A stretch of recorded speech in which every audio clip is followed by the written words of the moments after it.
Hello, well, it does seem we're online. I don't know. None of my other co-hosts are here. If there is anyone in the chat room, let me know. There I am. Does seem we're online. I don't know. And yeah, that's me echoing there. Fantastic. Professional as anyway, as always, this the show that we do. So I don't know what to speak about. Because according with this, we don't have any viewers, don't have anyone in the chat. So yeah, monologues. Somebody say something if you are in the chat. Ask or say something. I say I don't know where my co-hosts are at all. They were messaging me on Facebook a few minutes ago, and they all seem to have vanished. Ah, thank you very much. Yeah, I'm working on it all the time. So. Been concentrating on losing weight heavily because yeah. Hello, another one. Thank you, Zmorph, and thank you, Real Everyday. Thank you guys for joining. It's just me right now, so just have to put up with me and my droning voice for a little bit. And yeah, if you've got anything to ask me, go ahead. Don't know if I can give you good answers to anything. Oh yeah, Kitch is having problems. That's fantastic. Yep, we're already having technical issues. Great. Where are you, silly? Hold on. Let's see if that fixes up. I'm just waiting for someone else to join. I know Kitch is definitely around. Nathan's going to be along soon. Jen may turn up. Don't know. Haven't heard much from Jen today. I think she's out and about with her camera somewhere. Do what she does. I haven't heard from Marty in a long. It'd be cool if Marty turned up, because I haven't spoken to him in ages. Marty's been really below the radar, but he's got the little one to deal with, as far as I know.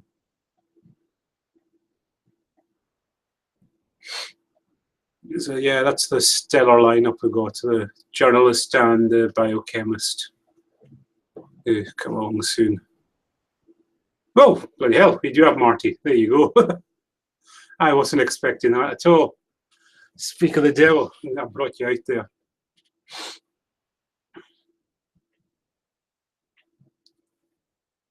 Ah, that explains everything.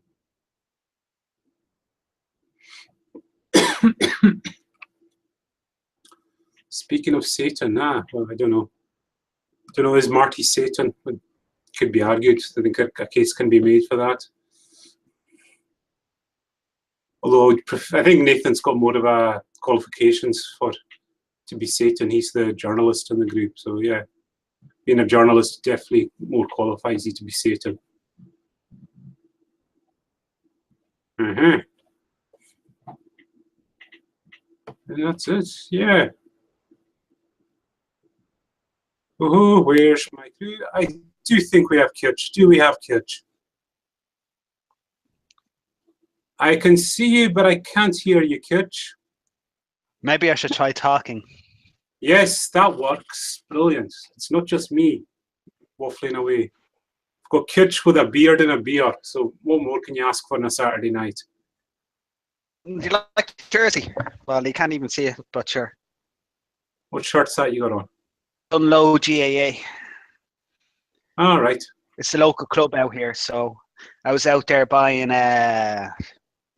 was out there at the local sports shop. I saw this and I was like, yep, I want this. Yeah, Marty's asking, what the fuck have you got on your face, Kitch? I believe it's called pubic hair. You're having a weird kind of fucked up second puberty, basically. Yep. I even got tits developing and all. Word week. Oh, bloody hell. And here's Satan. We're arguing who between Marty and Nathan's more qualified to be Satan, so I was making the case for you, Nathan. Oh. It's one of them there journalists. What are my? Oh, that's the only credentials I have so far. That's the one you have over Marty. You've got the desire. Satan. Yeah. Yeah, but Marty's from Sweden, so I don't know. No, you missed the joke. You broke the canon. Yes.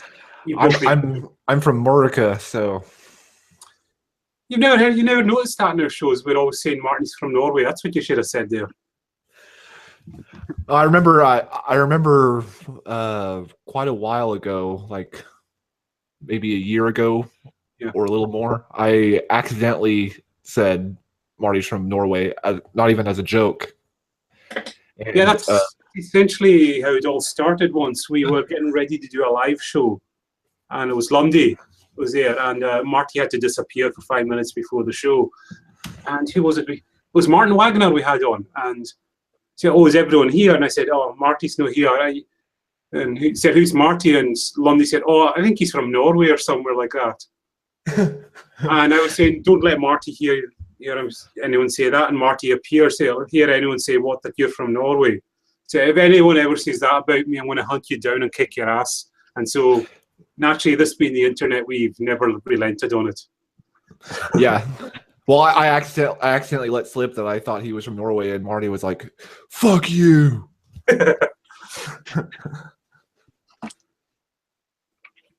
So what does everyone have to say for themselves tonight?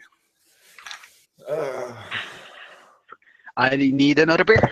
Back in a sec. I stood off with an empty one.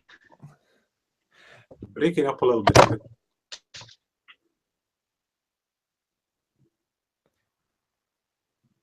Yeah. Kitch has got like I said, Kitch has got a beard, and he's got a beer at the moment. So. Yeah, going hipster on us. Yes. Please tell us you're not drinking craft beer anyway, Kitch. Actually, I'm drinking cheap beer from Lidl. I don't know. Could that be hipster territory? I mainly bought it because of the name. Yeah, that's brew. An IPA. Yeah, I think that gets you into hipster territory. It's Dark Side IPA. I've been thinking about growing a beard. Main reason I bought it because probably Dark never Side. will. Yeah.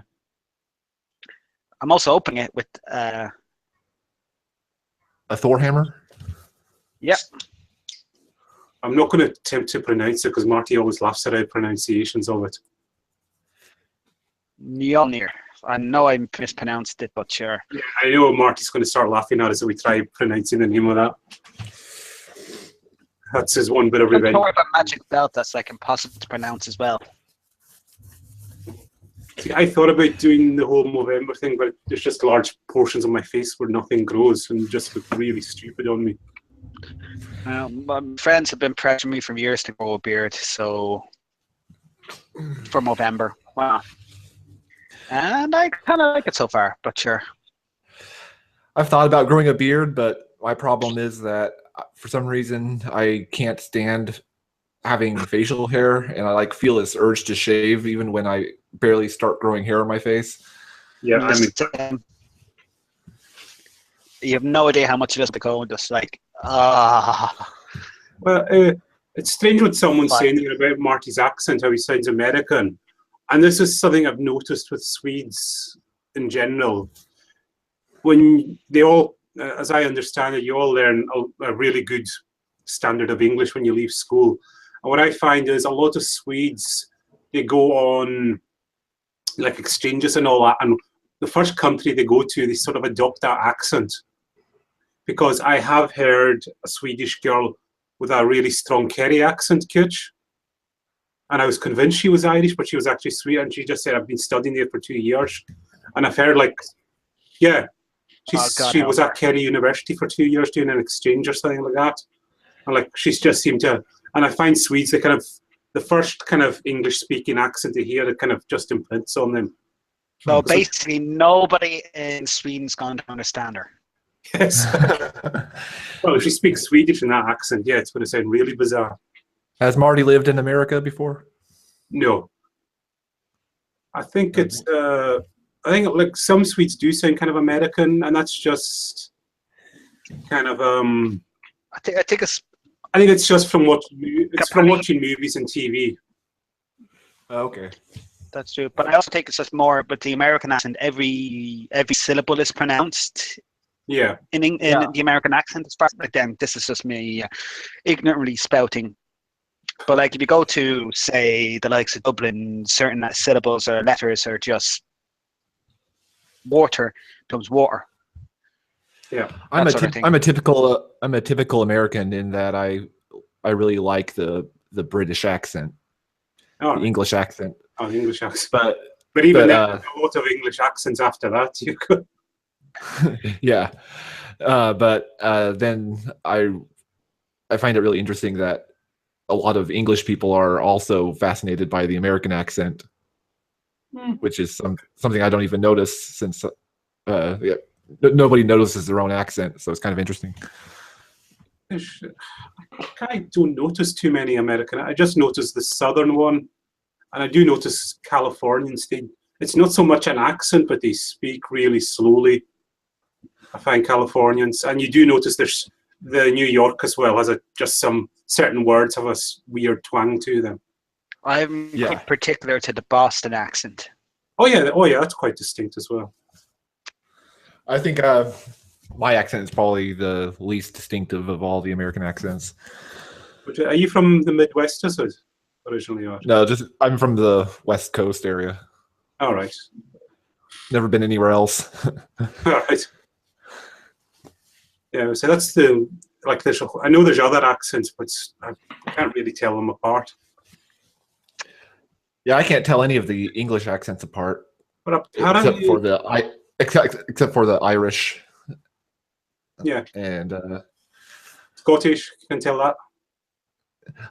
No, I haven't really been able to pick out Scottish from the rest. Like I was actually watching Doctor Who series 5 of the new Doctor Who, and there's a scene where when the Doctor meets Amelia Pond as a girl, he says he's like craving food, but he doesn't know what he likes, and so he's like, "You're Scottish, fry something."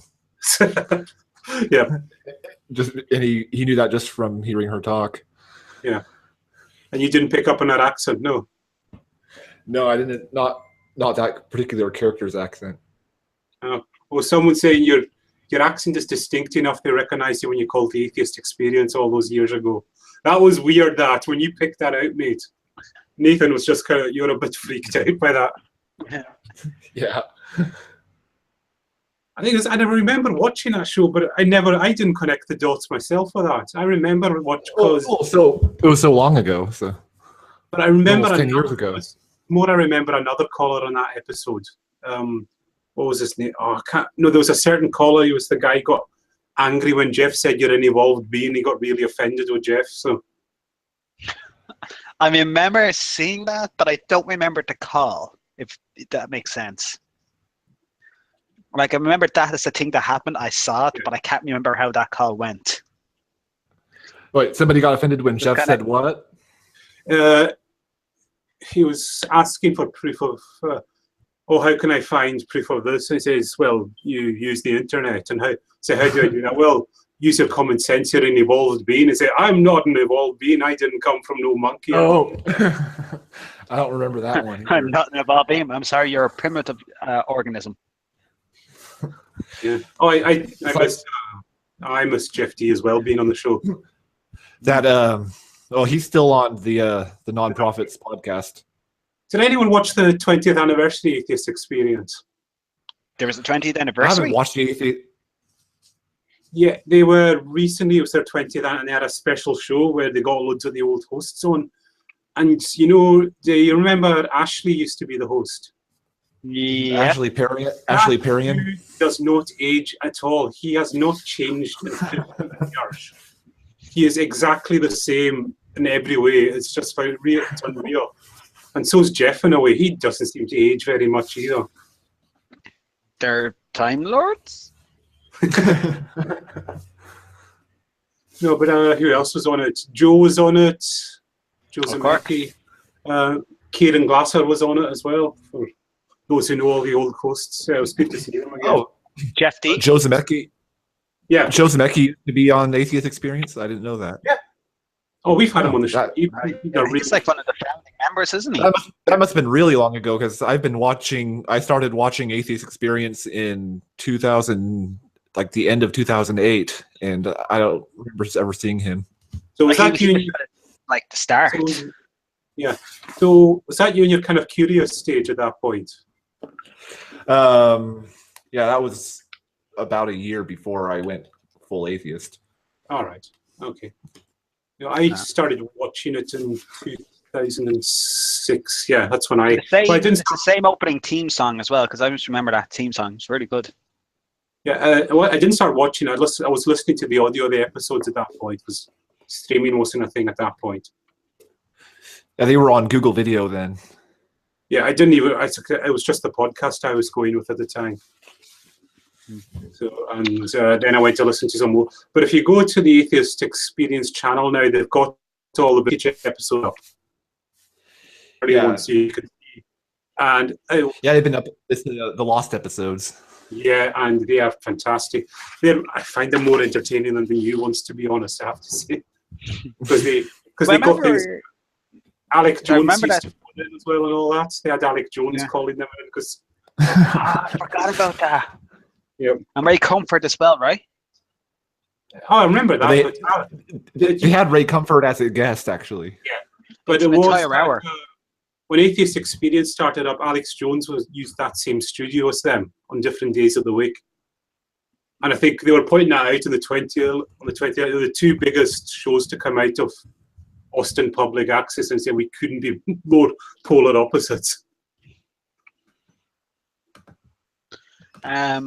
Remember the time, actually, just on the Atheist Experience, we had one of the guests on. Oh, there goes his cap. We had one of the guests on that Saturday, I think. And on the Sunday before, it was this, basically this guest come on and said, start talking about, good and evil, blah, blah, blah. I can't remember how it got to this topic, but he said that the guest said, "Oh, if I was God, I would stop the little girl from being raped. That makes me better than your God." That was when we had Tracy on. Tracy, that was it. Thanks. Yeah. Next thing. You guys had quite a handful of the Atheist Experience guys on Trolling with Logic. At one point, we had all of the current hosts apart from Jen. She just never. And I spoke to Tracy and said we've even lobbied Jen to get, because we know you're keen to have all of us had been on, but Jen just wouldn't go on at all. She doesn't seem to do much outside of the show. Yeah, I mean, just might be that she's just not interested in anything else. Is she still? Is she still the president of the? I have no idea. But yeah, we've had Matt, we've had Jeff, Martin, Don, Tracy. I don't know if there's anyone else. At that point, that was. We actually had at one. Actually, we had the entire that came on tour, and James Randy. Yeah.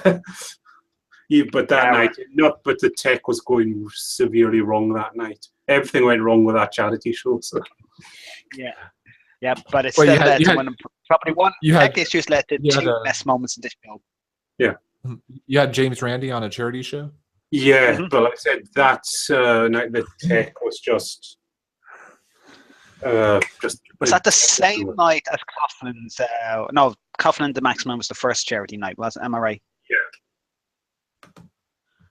And the tech went mental, and it just played to everybody, just played to its strength. So if anyone who's listening to this, just if you're curious about the art, just look it up on YouTube. It's on our channel. It's amazing. Yep. But yeah. Strangely, even with all these things, it's not been the most controversial show we've ever done. That's the one that just released today. Seems to have upset most people. I have not logged on to see it, mainly because I actually didn't think it would take this long. I actually would think it would take longer for people to get outraged. I think the vaccines one took maybe a day or two before we got this some people one's getting angry on it. This one's pretty much been instant. We've had someone doing the I'm unsubscribed, and we were just okay, bye. And then there was that. I think the very first comment was, "I don't trust anything that bleeds for an hour and doesn't stop." Oh yeah, that's that guy's actually quoting South Park. Oh, okay. South Park. So I'm kind of more leaning towards that guy was just joking. Yeah. Because I think Robin actually he used kind of part of that line, and that was them just saying where it actually came from. So. Oh, okay. Yeah, I listened to the show this morning, but I listened to it. Really good, very informative. There's quite a lot I didn't know. I didn't realize. Mm-hmm. I actually have it queued on my thing for tomorrow because I'm doing a lot of data analysis, and I usually like to listen to podcasts, and that's number one. I actually didn't realize I was out today until I saw it this morning. I just woke up and I was like, "That's today." I completely forgot about that. I actually didn't think that. I didn't actually remember that was being. I thought that was being recorded today, or this weekend. I didn't actually. Yeah, no, I was like, "That's how." I'll just stop talking now. Natalie's read the book, and she thought the book was fantastic. She really enjoyed the book. And, like, I enjoyed listening. I think Robin was a great speaker and all that. She was really good. Yeah, there was at one point in the show where Robin was like, "Oh, I had an interview with another interview earlier this week with a guy who said that he just had no idea at all of all the stuff that was going on after reading her book." And she was like, "Oh, it's fine. It's not that complicated." I wonder what she if she was thinking along the same lines when Jen said at the very beginning that the men were too afraid to join in on the discussion. I think Jen explained to her beforehand, and I explained to her in email, said it'll be Jen and Natalie, and I kind of sort of. I gave her a brief explanation why we chose not to be on that show. I think she understood why. Her reasons were quite valid. Yep. Well, to me, it just made sense. Like I said, what the hell could we ask her out? Because anything we said or disagreed with her on would just sound really douchey in that show.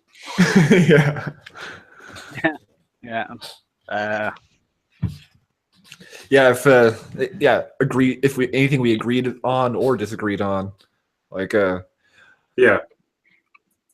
was the other. PMS can make women emotional, and you're like, oh yeah. Right. I totally understand what you're talking about, and I completely understand. I know how that feels. Or if you did a well, actually, that would just be the end of us. Oh yeah. Up the mic, but that's tone logic forever.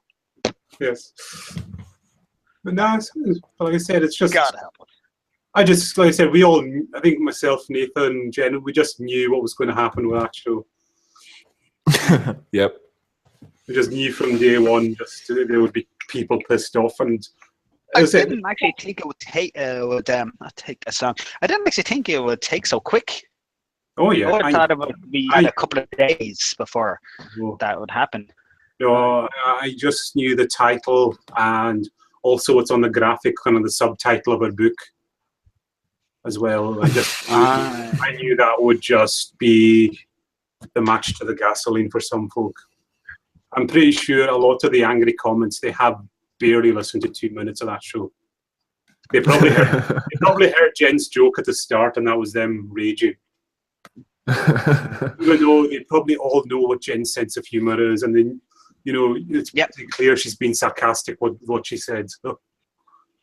Well, I'm usually pretty sure that a lot of her stuff is sarcasm. Yeah, but you know how it is. Once you mention women stuff. Oh yeah, that Mega Gawain guy. Before he said the unsubbed comment, he said, "What is keep women down?" I said, well, if you speak English, it should be easy to figure out. Yeah. Even if you don't speak English, it's fairly easy to figure out what keeping someone down means. I don't understand. People feel the need to announce they're leaving. Just leave, for fuck's sake. Yeah, I like Leona's comment. I'm just now seeing Leona's comment under Jenna's. Care to explain what you mean by expressing your ideas and opinions using actual language like a rational person, or are you content to be a child-minded puppet with programmed reactions to triggers? It's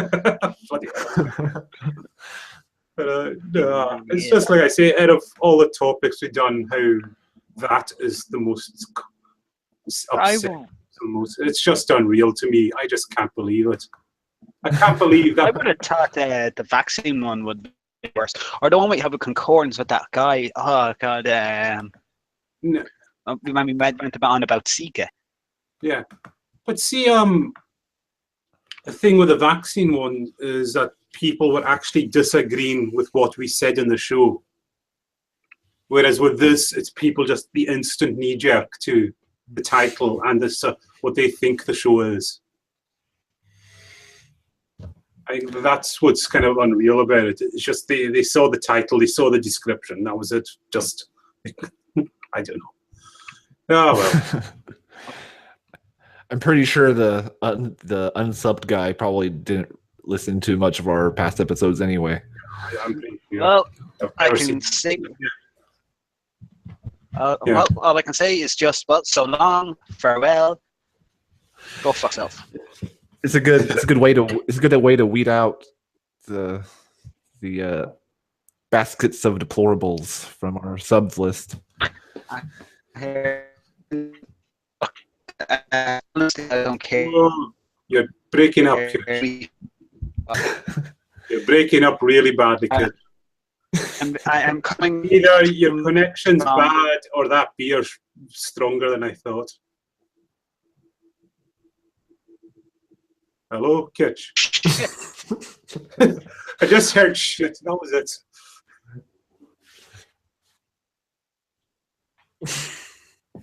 No.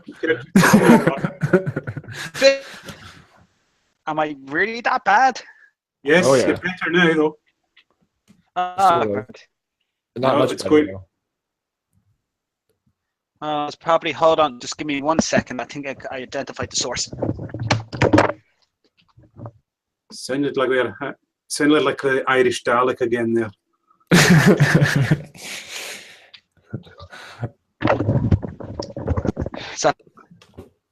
I think is that us with enough. I think we've got enough shows to finish out the year now, don't we? With the guest just got booked. Yep. Yeah. And I don't. All right. I'll speak to Abby and get her on for. We'll do a show in December. That can be the show we put out in the year. So. Okay. So for those in the chat, yeah, we're going to get astronaut Abby on to catch up with her and see how she's doing, because I think we were planning that each year. We'd see how far she got and what she'd been up to for the year, because we all enjoyed speaking to her and following her on Facebook and all. That's fantastic. And then in 2055 we can link up by satellite with her in a spaceship. Yeah, Google Hangout to it, and she'll probably have a better connection than Kitch. Yeah.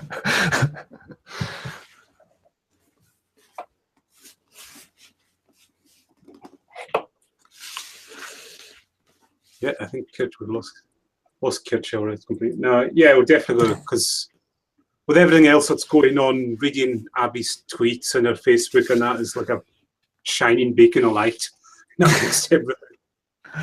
Yeah. I think she's keeping quite a lot of folks sane with her optimism and upbeatness about everything. Kitch? What was that? Was that just a photograph that popped up there for a second? I thought he went and changed. I thought he went and changed clothes and location for a second there. And shaved. No. I just turned off the Xbox and else maybe something. And you're still breaking up, Kitch. I have no idea, because literally my modem is array up in the which is a cottage, like a story high, but I have to get a ladder and I'll hurt myself. What? I don't get my Patreons and.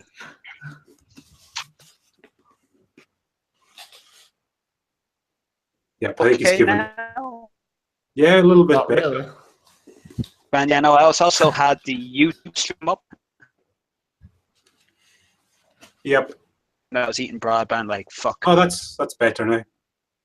Granted, just So I know compared I'm in the back arse of nowhere, so that's gonna happen. I think. What I'd like to ask Abby is if she's a Kim Stanley Robinson fan herself, if she's read the books. If she is, she'd be even more awesome. Or any of the other, because I know she's read Andy Weir. I think she's friends with Andy Weir, if I remember. Yeah, she is. She has a video of her and Andy Weir talking on her YouTube channel. Oh, cool. Love to get Andy Weir on, but he was busy writing the new book, wasn't he, when we asked? Yeah, but that book's come out now, so he might chase it, follow it up. Yeah. Yeah. I've got a few guests I need to follow up with that said there might be more available in the new year. So yeah, I rescheduled with. In particular, that I know I talked to you guys about that I really like to get on, but go ahead. Just you know where the spreadsheet is for the schedule and all that. So yeah, let's go for it. Yeah, I'll do that. I'm pretty sure I can get him on, but Who is that? Ken Nielsen. All right. Ken Nielsen. Oh yeah, I remember you talking about him. Yeah, he's like my scientific, or I think that's the way to describe him. Like he pretty much founded the bacteria I worked with for 3 years, quorum sensing. So like, and he's still active. He's 70 years old, and he's still like active in the field of science. You know, he's head of the Wrigley Institute in USC. So. Yeah, I kind of like the niche specific episodes we do, like the one we did with Fred on the Cambrian explosion. Yeah, that was quite popular, that one as well. Strangely enough. Mm-hmm. I think you were saying your theory was that it's popular. It's popular because it has to do with the whole creation evolution thing. Yeah. I think when you do shows on that, I've noticed that those are always popular. Mm-hmm. Like I said, the Kent Hovind show was really popular with folk as well. Even though, like, I thought, like, surely people aren't. We did that for fun, but it seemed to be quite popular with folk. So. Did you guys ever have Aaron on the show? No, we were supposed to, weren't we, for the one of the charities? The very first charity show he agreed to, but then he had to pull out at the last minute. And I think I have had a conversation with Aaron once, and yeah, really nice guy. Yeah, probably could get him on. Yeah, I can't see. I think that'd be fantastic. I can get on in the future. Yeah, I've guys I have to talk to. Yeah, I'm just responding to the chat. Yeah, I have watched the King Crocodile Kent Hovind debates. They were incredible, to say the least. I think, to put it in context, the King Crocodile Kent Hovind debate is on a similar level to the Straight Dope v Brett Keane debate. Yeah, that's internet history. As Coughlin always says, that was the most glorious, that's the best live stream ever. He said that's the kind of the Frost Nixon of the first Nixon interviews of atheism, as he called it. That's the closest way I've ever. The Frost Nixon of atheism debates. Of YouTube atheism, that's how Coughlin describes it. Yeah, that's kind of funny to put up YouTube atheism next to Frost Nixon. That's kind of it's Coughlin being a bit hyperbolic, but you need to understand who Brett Keane is to kind of fully understand. Oh yeah, isn't he? He's like the guy who I'm a Christian now, or I'm an atheist. I'm a Christian. I'm an atheist. It goes back and forth. So much more to Brett Keane than that. Brett Keane, we started describing Brett Keane. We could be here all night documenting it. The podcast on Brett Keane.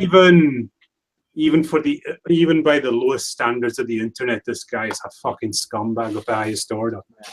And you'll laugh at that. Very retro. You read up on his history, it's just shocking. and it's sure he's still around. He's been perma-banned by YouTube. He's meant to be if he sets up a new account, but somehow he's still around. Permanently banned so, from you know, YouTube? perma ban means anything really these days. Doc Dropper, false DMCAs, everything. He's also, in real life, convicted wife beater and all this kind of stuff. I mean, he is So he was actually convicted. No, he was in court, wasn't he? And I remember that God, this was years ago, that it was suspected that he had done that. No, there is and I court was thinking, records. yeah, I could see it. There are court records, and he also every now and again claim he has to, oh, I won't be able to make videos if you don't give me all this money, and then people find out the amount of money added up to what was on his Amazon wish list and all of this stuff. Like 1 second he was too poor to do anything, and the next he was showing off all his new computer consoles and all that kind of stuff. No, he's a liar and a scumbag of the highest order. I remember reading, looking up like these novels that he wrote and published on Amazon, and I was looking into them, and like the shittiest writing imaginable. And the other thing about those novels was they had these great reviews on Amazon from something called Serpent's Cradle magazine, which never published an issue but was owned by Brett Keane himself. Yep, that was right before. So I'll link you to a video, because there's someone who put together like all these videos of documenting Brett Keane's history. Watch them and then go watch the debate. The debate is just something phenomenal to behold. There's this user Straight Up, and his well, that was his thing. It was like debunking other YouTube users and exposing them, and he got into, he was hated by a lot of folk for that, but he exposed a lot of people. Yeah, like scamming people. That's kind of important. Like TJ the Amazing Atheist hates Straight Up with a passion, because Straight Up exposed. Doesn't he at the moment? Jesus fucking Christ. The Brett Keane Straight Up debate is just, it's one of those golden moments of the internet. Kind of. Yeah, there was that one. There's also, and I don't think it's one of the internet golden moments. There was Thunderford versus DP. Well, no, sorry, Dylan and Cole. Ugh. Oh, yeah, they were debating about Brexit, weren't they? No, not that. Oh God, no! Oh no! That's someone completely different. Dylan and Cole is what you would call. Oh, right, okay. There was I remember seeing something about Thunderfoot debating somebody about Brexit. That was that. God. Sargon. Oh, that's right. Yeah. Sargon. From what I heard, Thunderfoot was anti-Brexit, but the videos he put out about it were really unintelligent. I'll take your word on that. I didn't. I was like, yeah. I don't know. I remember Cal saying something about how awful Thunderfoot's Brexit videos were. Yeah, I'm back. Sorry.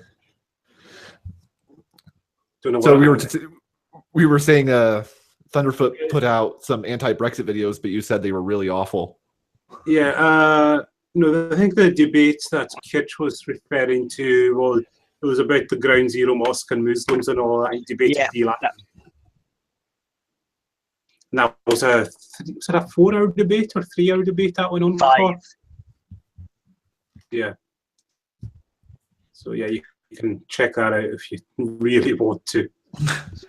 I remember it went 5 hours. I remember a long time ago there was a 3-hour debate between Concordance and Thunderfoot, and they were talking about rape culture. Oh, jeez. I didn't actually know that actually happened. It was on the Magic Sandwich Show, and it was 3 hours of mostly just Concordance and Thunderfoot hashing it out. Yeah. I actually only just found out right now that actually happened, so I might look that up later. God, what else was there? Oh, of course, when I was supposed to debate eye to eye, which I can't remember how that ended.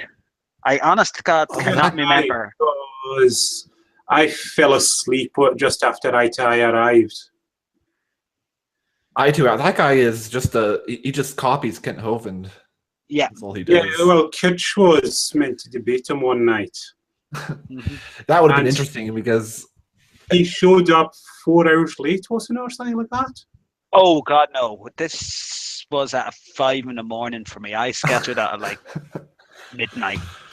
By the way, can I just also point out that the night before, I was out to celebrate the end of my third-year exams. So when I woke up, I was sick as a dog. All right. Oh, see you deconverted, man. Sorry, just. Oh, sorry. So for me, that debate was torture. Even as late at the start, I was eating lots of food, drinking, everything. I kept to be physically right, but I was fine. Like I was fine, just fine. Right. Next thing, we were waiting about 5-6 hours for that guy to show up. Yeah, and the thing was, people were seeing his channel, and it said he has just logged in, and people were leaving comments on his wall. You're due to debate, and sending him PMs, and he still was 5 hours late after that. Yeah, but in fairness, it really led into some really great crap. Like Concordance showed up for it, I remember, and we had Nephilim Free taking on Angry Womble. PR Jones turned up for a while as well. Yeah, that was class. Yeah. Like, so one way it really helped promote what would go on to be 2.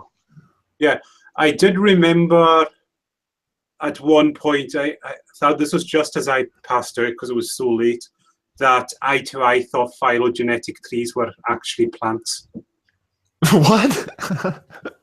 It's like you were discussing phylogenetic trees, and yeah, Eye to Eye thought you were actually talking about a species of tree at that. That's hilarious. Oh wow. But I do remember, but before Eye to Eye turned up, we had Nephilim Free graced us with our presence. Because that's what every conversation needs. And now, a segment by Nephilim Free. Yeah, Nephilim turned up, and Womble was in the call, and Nephilim Free kind of started his thing. Womble started replying, and Nephilim Free tried to keep talking over her constantly. And then he eventually... That's what he does. He rage quit. I noticed that's what he does. I think he was annoyed because Womble, she's a woman as well, and she was actually schooling him because he kept, young lady, please let me talk. Oh gosh. He hung up, and then in the Skype chat, he kept going on and on.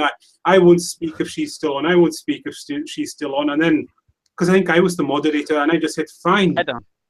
Go away then. Yeah. Didn't I nominate you for the not moderator for that debate? No, I was moderating a chat room. The Maxman was the moderator, which shows for you, which demonstrates that Eye to Eye did not do any research, or else he would never have agreed to the Maxman being a moderator. You can say what kind of evil bastard I was. Yes. Oh yeah, I'll get a fair moderator. The Maxman, are you sober at the moment? Kind of. You're good enough to debate. Yes. Good enough to moderate. I'll be after a couple, but I can't. Yeah. Yeah, because just after Eye to Eye joined, I fell asleep, and then I woke up, and I looked at the Skype group, and it said DPR Jones joined, Concordance joined, all these folk had joined the chat room afterwards. I think I would really enjoy. I think I would really enjoy debating a creationist on the show at some point. Even though we're not a debate show. It can go one of 2 ways, to be honest. I can't see either way being fun for us. But that was the good old days of Block Team. Or it could be really good. I mean, I want to kill ourselves. I mean, I think it'd be fantastic. I think it'd be awesome if we got like Ken Ham on the show. Yeah, but I don't think he would do a skeptic show at all. Oh God, probably not. Oh no. The science enthusiasts have been trying to get him on the show for months and months. Oh jeez. Yeah, I think Nephilim 3 he still is doing videos, but no, everyone's just moved on from the whole creationism thing, really. Yeah, I mean, fairness, Nephilim 3 kind of freed everybody out. Yeah, we still do it on occasion because it is still fun now and again, but you don't want to be making it the main focus of skepticism. No. For now, at least. I mean, I think it's going to... I'm predicting that it's going to come back in a big way once the educational system starts tanking, and Betsy DeVos starts trying to get creationism in schools again. I think it's probably going to be popular again soon. Either that, God help you guys. Or if another popular atheist book comes out, because I think that in the mid-2000s it was due to Richard Dawkins. He sort of kicked that off, and it's kind of slid away now, and it'll just be another before someone else writes a... Actually, it was September 11th that actually kickstarted the whole new atheist movement in America. Really? I don't know. Yeah, it was after the September 11th attacks that a bunch of the new atheist authors said that that's when they started writing. And that they started writing. I'm just saying, like, it really kicked off when Dawkins put out that book, God Delusion. Yeah, well, that's the one that really got it going. But like Dawkins, Harris, Hitchens, they all started like wanting to put atheist material out there because of September 11th. Yeah, but see, the one thing about Dawkins' book is, and like we've had quite a lot of scientists on, and they all said the same thing. I was really reluctant to read Dawkins' book because I'd heard all the buzz about it, and I was, oh God, this just sounds terrible. And they said they actually went to read it, and they said it's actually a very moderate, carefully thought out, very gently written book. And they said there's not a lot I could really disagree with it. And there's so many people like that. They say, oh, they'd heard. And it's like people say there's the two Richard Dawkins in existence. There's the one, Nathan, you were probably told about in church. And then you actually, because I met Dawkins, this is nothing like what folk make him out to be. Well, people just read the title, The God Delusion, and that sounds mean to them, so they assume that the whole book is mean. Yeah. But it's, I mean, I think the title, The God Delusion, is kind of problematic because delusion actually refers to an actual medical condition. Yeah. But other than that, the title is hyperbolic. But the book itself is actually really gently, nicely written and takes a gentle approach. Yeah. And I think the title is more due to the publishers than to Dawkins. Yeah. I think he's kind of hinted at that. But and also, he put out a documentary, a PBS documentary that he made called "The Root of All Evil." Yeah, I remember that. And he said that he had nothing to do with the title, and that he was actually against naming it that. Yeah, because he said no one thing is the root of all evil. Mm-hmm. So there's the God Delusion and the root of all evil, and those two things people associate Dawkins with being a really mean-spirited atheist. Yeah, but I keep hearing that lots of people think that of him, and then they go and watch him talk. He's actually very moderate and considerate in what he thinks. I say, well, yeah, he has to be. That's been his job for his whole life. Yeah, like I said, that's right, malicious. He's not as aggressive as the public like to believe he is. I mean, if you want aggressive, Christopher Hitchens was outwardly so. He was really acerbic in that. I mean, he really was, but he doesn't seem to get half the flack that Dawkins gets. No. I don't know what to say. Though, I've read Hitchens' books, and he is up to Dawkins, but I don't think he's as aggressive as people. Yeah. In many of Hitchens, he's written quite a lot. He's a very prolific writer. Yeah, I always But keep to read some of aggressive Hitchens'. people that like I was thinking he was when people were saying when I was listening to people talk about Hitchens, I was thinking he was on the keyboard saying "fuck everything." Yeah. No, he's not that. Like he's aggressive, but he's not that aggressive. So I'd like to read some of his other books though, because I think even Nathan, you said like the other books he did where it was more of his journalism work. They're actually meant to be really good. You still talking about Hitchens or Dawkins? Oh, Hitchens. Because I know he did a book about Mother Teresa and all that, and apparently they're really good. That's a really good book, and he actually interviewed Mother Teresa pretty extensively for that book. Yeah, I've heard like even just from a journalistic point of view, it's really of a high standard as well. Mm-hmm. Yeah, I would recommend that one, and I would also recommend Letters to a Young Contrarian. I actually have that book as well. It's really good. Read that on holiday like 10 years ago or thereabouts. And he has I haven't read it yet, but I heard it's a lot of journalists praise it. He wrote a book about the Henry Kissinger's trial. All right. Yeah. That's actually, one I'm interested in reading. I have a book of Christopher Hitchens. It's a big book. Like I don't know about Yay. Yeah, it's a collection of all his different articles and short stories and that sort of thing. Oh, is that the Quotable Atheist or something? I can't remember. For life of me, I have it back in Dublin. It's not just. Don't know why I did. Oh, I've got this. The Portable Atheist. No, it's not that. Atheist, yeah. Oh. It's a collection of all his articles and writings. All right. Is it called Arguably? Yeah. It's arguably. That's it. I've gotten to maybe a couple of them years ago. I haven't got back to it. Mm-hmm. Been meaning to, but I don't know. Like at the moment, and Cal's gonna love this. Maybe I don't know. I've been trying to get into this, which I'm not too sure if it's the writing coming clear in that. I'm not too sure my resolution. Right. No. Oh, sorry, I'm on a different screen there. Hold it up again. It's coming in backwards. Oh, understanding new developments in data acquisition, measurement, and control. All right. Yeah. Yeah, I know all about that. SCADA. Yeah. Does it mention SCADA systems? Yeah. I've been trying to go through it. Not yet. I'm only on like the first couple of chapters really. Well, not the first chapter. I finished the first chapter, second chapter. So I'm on like chapter 3. Trying to go through it anyway. It's a textbook on data acquisition and computer systems.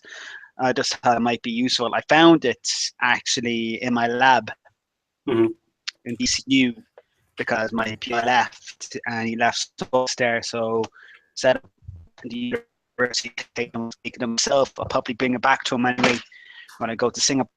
All right. If I get to go to Singapore. Gasmax, this is just a random topic.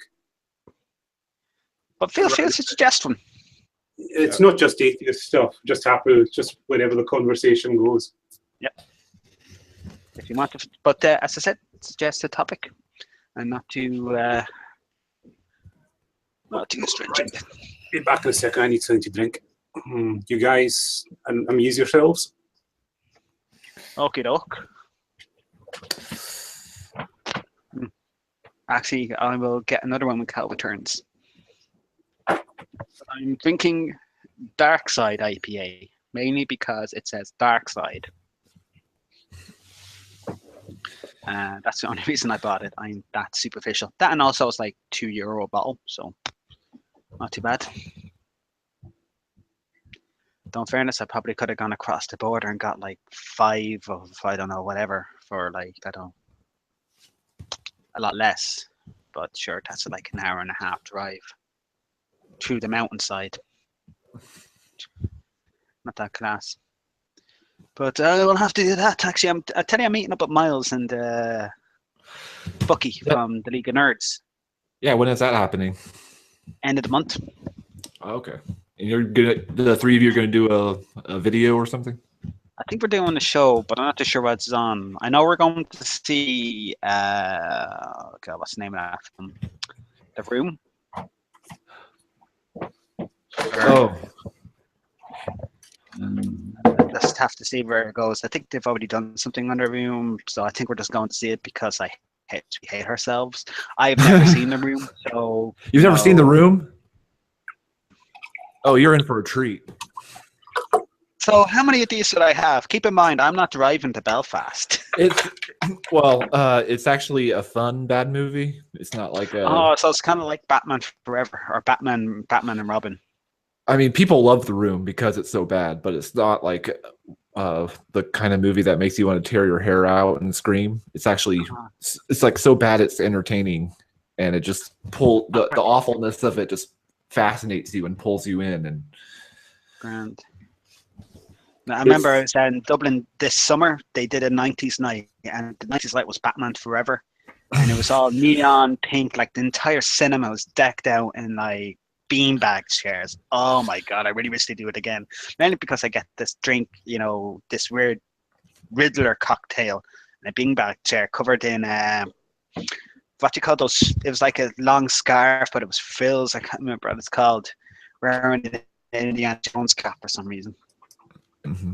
Weird summer, but it was class. Speaking of recommended books, this is one I highly recommend. Oh yeah, I've heard of that book. Yeah, really nice little kind of introduction into argument. I found it quite handy. And also, it's the guy's pod. I've tried to get him on the show so many times, but he's never replied to me. I'd really like to have Warburton on because he's got a great podcast as well. I don't know if you've listened to it. Nope. Look up Philosophy Bites. It's really good. Just like short 5-minute bits of philosophy, and some of them are longer, but it's a really good. He's a really cool guy, Warburton. I've been getting into the.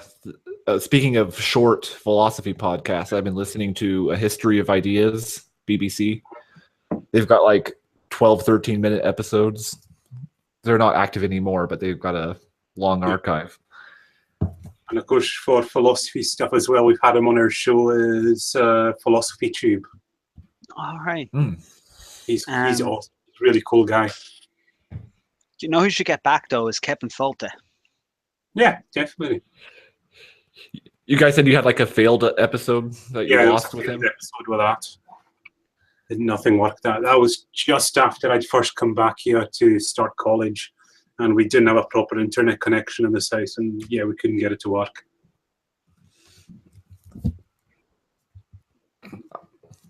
I've been sending him a friend request on Facebook like every year for the past three years. Probably gets to them. Yeah, and he never accepts. So,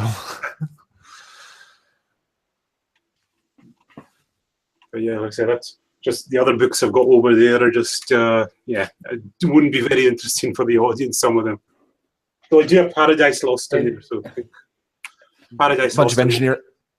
Bunch of engineering books. Oh yeah, like I say, this is here's one. This probably only Marty's the only person who'll get excited over this one. So there we go.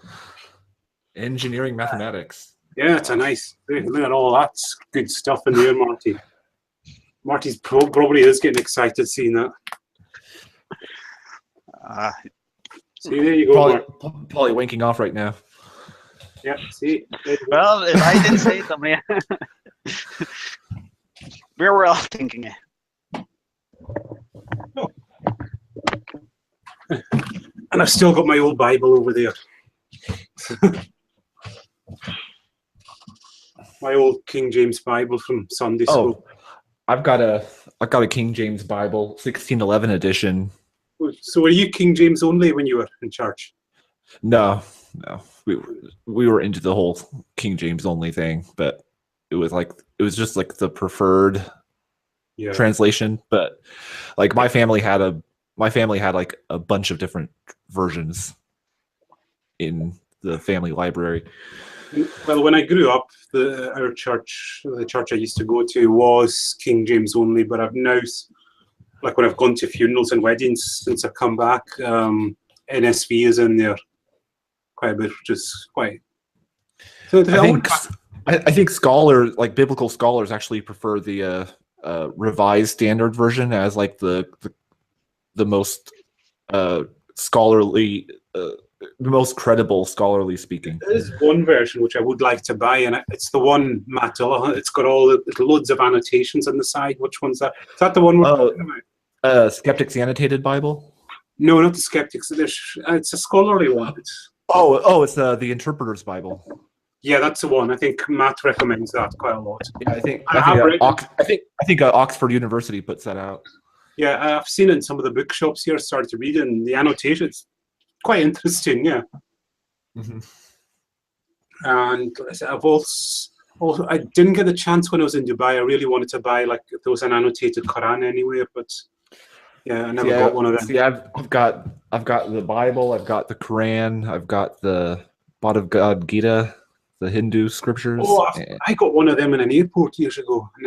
But I lost it in a move. So I've also got Book of Mormon, the Jehovah's Witness translation, and I've also got. You have Dianetics. Oh yeah, I've got Dianetics, and I've got the Satanic Bible. I can't remember what other religions I have in my book collection. Yeah. I've tried reading the Quran. It's really difficult to read. It's just way too repetitive. I need to like listen. I don't know if listening to the audiobook would make it easier or not. I'm sure there's probably a good podcast of. There was, if you remember, did you ever see the Gin and Tonic show, Nathan? Right. I don't think so. There was one of the hosts on that, a guy called Stop Spamming, and he did start a video series of going through the Quran and, kind of, just like sort of a breakdown of the verses of the Quran, but sadly his channel got taken down. So we never fought it back, or never got it back? No, I don't think he's bothered, because that's like a third or fourth one he went through, and he just got fed up of it. He just... Because the Gin and Tonic, their YouTube channel's been taken down a few times as well, and I think they just gave up as well. Yeah, that's one of the sucky things about this platform, YouTube, is that they piss somebody off, But one good guy who, when he used to be on YouTube, it was good to ask about questions about the Quran, was Klingshaw. Really, really good. A non-believer, but he did a degree in Islamic studies, and he could really tell you anything you want to know. And Rationalizer was good as well for that. I remember seeing Rationalizer's stuff a while back. Oh, he was great when we had him on the show. He's a really nice guy. Because he was the one that did that. There was an infamous video years ago where they got all these scientists and they appeared to be agreeing with the scientific miracles in the Quran. And he tracked them down and kind of got their version of events, which was very different to what ended up in the video. Yep, that's good journalism right there. Because he actually said that there's one of those scientists, and he said he still gets emails from Muslims, and he's now just got a copy and paste he sends back. He gets it so often he can't be bothered to respond in person to them all. And then you've got that, and there's the whole thing over Keith Moore as well. That gets brought up all the time. About what? Oh, the developmental biology thing. No, the anatomist. All right. Anatomy he did.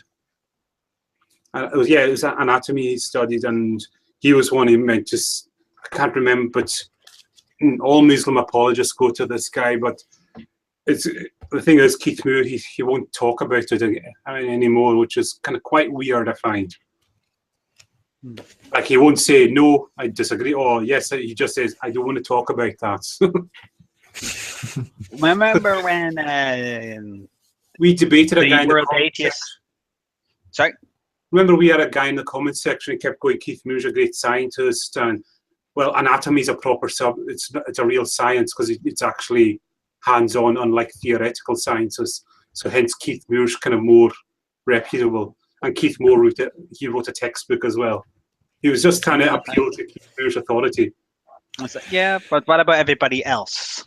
You know what I It's find like, hilarious what is Because remember, he went and then he asked Euclid, yeah, so what science have you done? And then you kind of listed your PhD and all that. And he says, I'm not impressed by that. And you're all right. So what are you? It's like, yeah, I'm not impressed with that.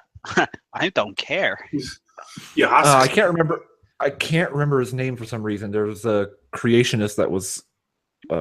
He didn't start on YouTube, but his videos were uploaded to YouTube. This is a guy who in a white lab coat who. Pendleton. Oh my god! John Morris. John.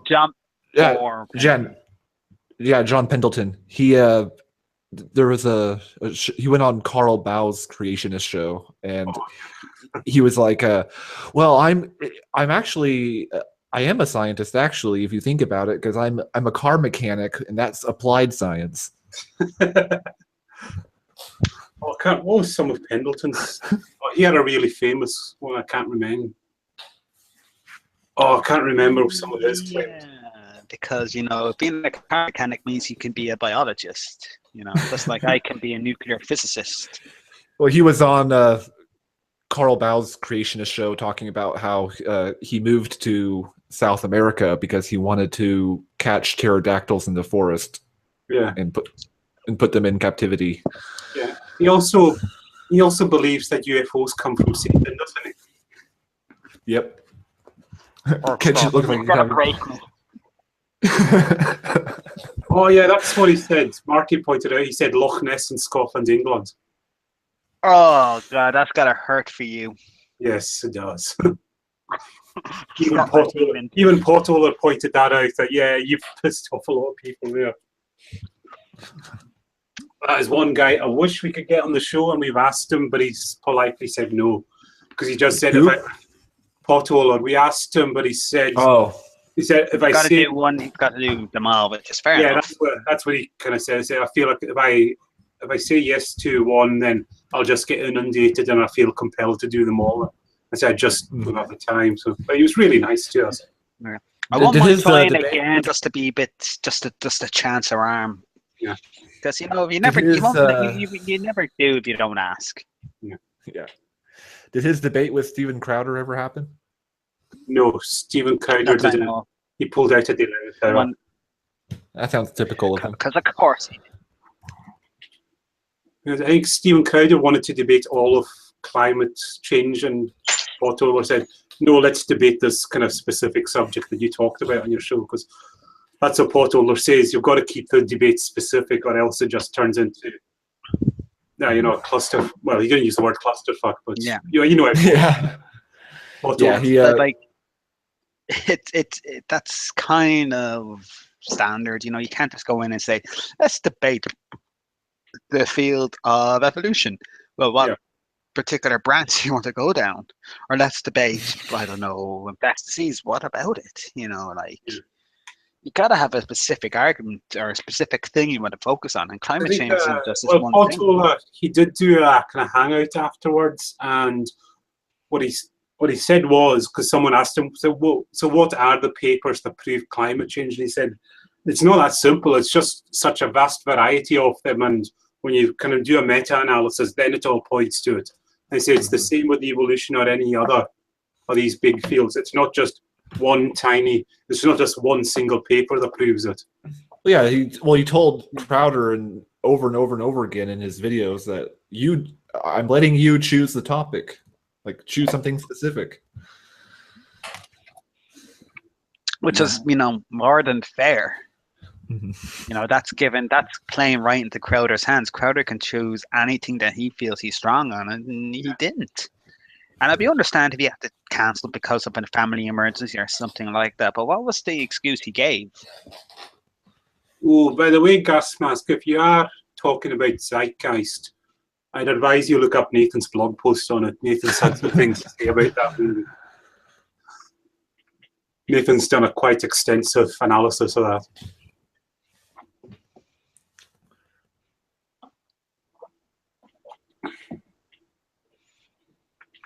Anything else coming in from chat? Because I'm afraid to look, because if I do, my internet connection will go to crap. No, Because they're having there's quite a spirited discussion there. no, it doesn't mean. Because if I look, I'm afraid that it will turn into this infinite loop thing that will cause my computer to crash again. All right. But not crash, my internet connection to just go to shit. Because that's what I think. That's what caused the last kind of dropout, and it's not due to the fact I'm in Donegal. Away from the sticks. Oh, you want to see us do a live? Yeah, we might do a live ponage at some time. It'd be good to do that again. We'd have to get. We used to do those. Yeah. Oh yeah. Admiral Casey came up with those. Yeah. Where the fuck is he? Yeah, I don't know. Sorry, Real Everyday. Sorry, I've missed your. Sorry, we've ignored your. He's asking you, Kitch, if you're going to ever continue that series you did about the chiropractor. All right, the germ theory guy. Yeah. Yeah. Oh God. Is that the germ? I will go back to making videos. It's just that also around that time I started writing the proposal for my Marie Curie project, and that took up a lot of time. And now at the moment I'm writing up a paper on mastitis. And probably will end up writing another paper. So I will get to it. It's just one of these things. I'm in the middle of writing papers, which is kind of my job. I do want to go back to making videos. I, honest to God, really do. Because I really enjoy the crack and the banter in the comment section. Yeah, you still have my face palm clip that I sent you for your video that you requested. Yeah, I do. Yeah, I do. Was that the guy that actually denied that germs exist? I think. Oh God! He denied that there was viruses actually ever existed. Yeah, I think Micro did a video about him. No, Micro did do a video about him as well. I think did it around the same time I did. It was before, maybe a couple of weeks before. No, that the guy who says viruses didn't exist was the one Cal sent to me. Thank you, by the way. And I kind of mean to do a video about that. And I really want to do the germ theories, the nihilism one, because that's where I feel I'm the strongest. It's not debating microbiology and going on to about that sort of stuff. It's just one of these things I have on time because I've only got like 24 hours in a day. So I really want to go back to, but I've also looked at his videos and there's not really much there that I just couldn't really get my teeth into. Like that particular video was really good. Mm-hmm. For me, that's why obviously I did it. But apart from that, really not into. No, just someone's another question. Someone's asking about Zilla. Yeah, Zilla lost his home and his job. He also he's got a problem with his hand. I think you're probably seeing now he's just had his hand fixed. And yeah, well, he's also kind of given up fags and booze and that. He's trying to get into shape as well. So he says hopefully sometime in the future he should be back on the show. I can't wait for that to happen.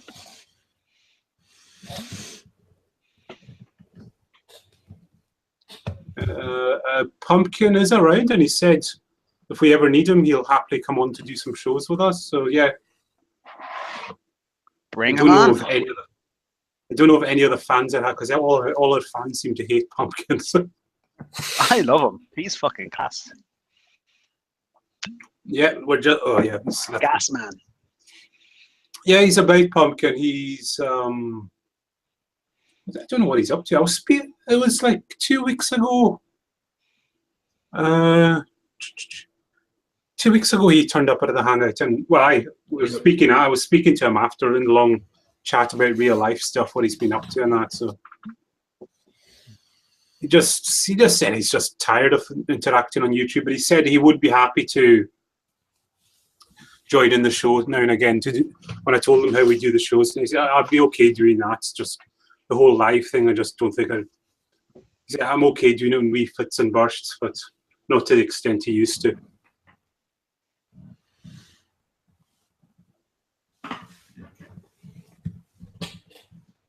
Yeah. But see, the live ponages, it was the intelligent design ones. the intelligent design crowd were really pissed off with us for those. They are really sensitive. Oh, let's do more of those. Because I think we went through all of it's Illustra Media, they're called, that made intelligent design documentaries. Let's do another one. The intelligent design proponents are really sensitive. They really are. They were always commenting, this isn't a proper educated rebuttal. It's not meant to be. The live ponies are just a laugh. We explicitly say that every time, and still people complain. It's supposed to be about pure raw reaction. That's where the live ponies really come into it. That's why they're live, and not just ponies. Because we always get that complaint off them, and you just don't know what you're talking. You do blah blah blah. No, we didn't go through the principle. We might. Now you mention that, I'm going to put that on the list to do a review show of the principle and get Cool Hard Logic on as a guest for that. Oh, that'll be class. That'll be A1. Yeah, we definitely got to do that because we've got a few good reviews coming up. So we've got reviewing Europa report with one of the guys from Awesome Astronomy. I'm so glad that I can't actually make this one, because that was supposed to be last Sunday. Yeah. All right, so they had to think them up at the end. But yeah, I was so looking forward to that because it's actually a really good film, really good one to talk. Are you the guy in the UK or Scotland? Scotland is in the UK. Sorry, I have to point that out. That's like saying, are you the guy in Milwaukee or the USA? I'm in Scotland. Kitch in Ireland. And Nathan's in the colonies. Former colonies. It sounds classier when you call it the colonies. There's so many other things I could have called it there. It's more classy than Murica, that's for sure. America, fuck yeah.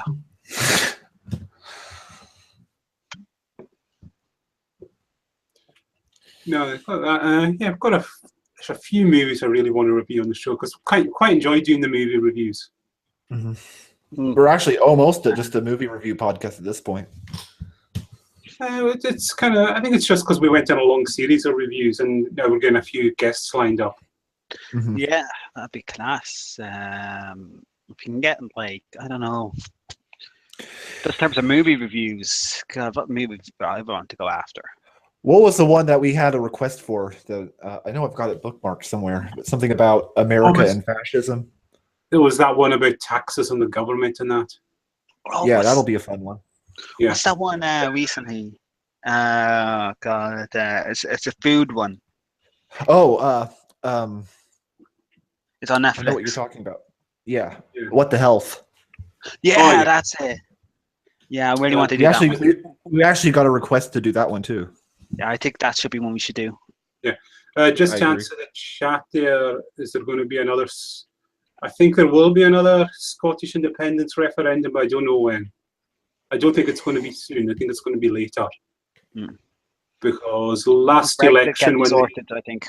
Yeah, last election, just before the last election, I think the SNP called it, decided to say we're going for another referendum way too soon, and it hurt them in the elections. I think they should just leave it be for a little while till essentially we know what Brexit's going to be. If you're going to have that, if they're going to do another Brexit, if they're actually going to follow through with it, I'd say they're going to call another referendum and say, "Listen, are you sure, lads? Are you sure? Come on, lads." Yes. You're in the workplace when my own thing was that I think if in the first referendum, if it had been over 60% to the no side, that would have killed it off. But because it was 45-55, that's left it kind of hanging open, the question. It wasn't kind of the complete decisive one. I think so. So until it swings decisively one way or the other, then then it's gonna. It's that's always the way going to things are going at the moment. I wouldn't be surprised if the people are like that. People just went, fuck it, let's just leave it. Yeah, Because I don't know. I don't know. nobody knows what's gonna. They didn't have a clear plan about going into Brexit. Oh, so David Icke has a new book. Yeah. Everything you Delightful. everything you need to know but have never been told. That sounds almost as modest as his book called The Biggest Secret. Yep. That sounds like an innuendo right there. Calling it, by the way. Also, Cal, what are you drinking, by the way? I'm just drinking Iron Brew. Mm. All right. I can't drink alcohol at the moment, but I was going to say, what was I going to? Blah blah blah. No, that Alex Jones the other day. Apparently, he believes Hitler is still alive. Well, of course he does. Because of course he does. Hitler's at the sprightly age of 128 years old now, if he is alive. What doesn't Alex Jones believe? I know. Is there anything he doesn't believe? I have no idea. I've lost track of all the things. I, honest to God, can't think of anything smart arse to reply with. He's like spirit science on crack because he believes everything. Is Alex Jones in the Oval Office? No, he's not in the Oval. He claims that he can't. Well, he does have access in an advisory capacity to Donald Trump, and Donald Trump calls him up every once in a while. Oh, God, help us all. But again, we don't know in what capacity those calls are. Does it really matter? Any capacity is fucking too much. That's like calling up the local drunk and going, "Listen, lad, what do I need to do?" And the guy goes, "So you're saying I should leave North Korea?" I was calling you up by talking about the health situation, but you know what? I'll go with that. You know, maybe that'll kill two birds with one stone. We'll just kill off half the population. Bye. God help us, that's not far off what we offer. One thing I haven't done is I haven't looked at national news in a long time. Look at you! That's a lie. You shared a national news stories in our group recently. Or was that you? I can't remember. Yeah, it was a Monsanto one. Is there any actual news anymore? Anywhere? Is there ever? Oh, I thought you were talking about specifically about natural news. No, I said actual news. Is there any actual news left anywhere? Or that's what I thought you said. No. Oh, you said natural news. Natural news, yeah. Oh. Naturally. No,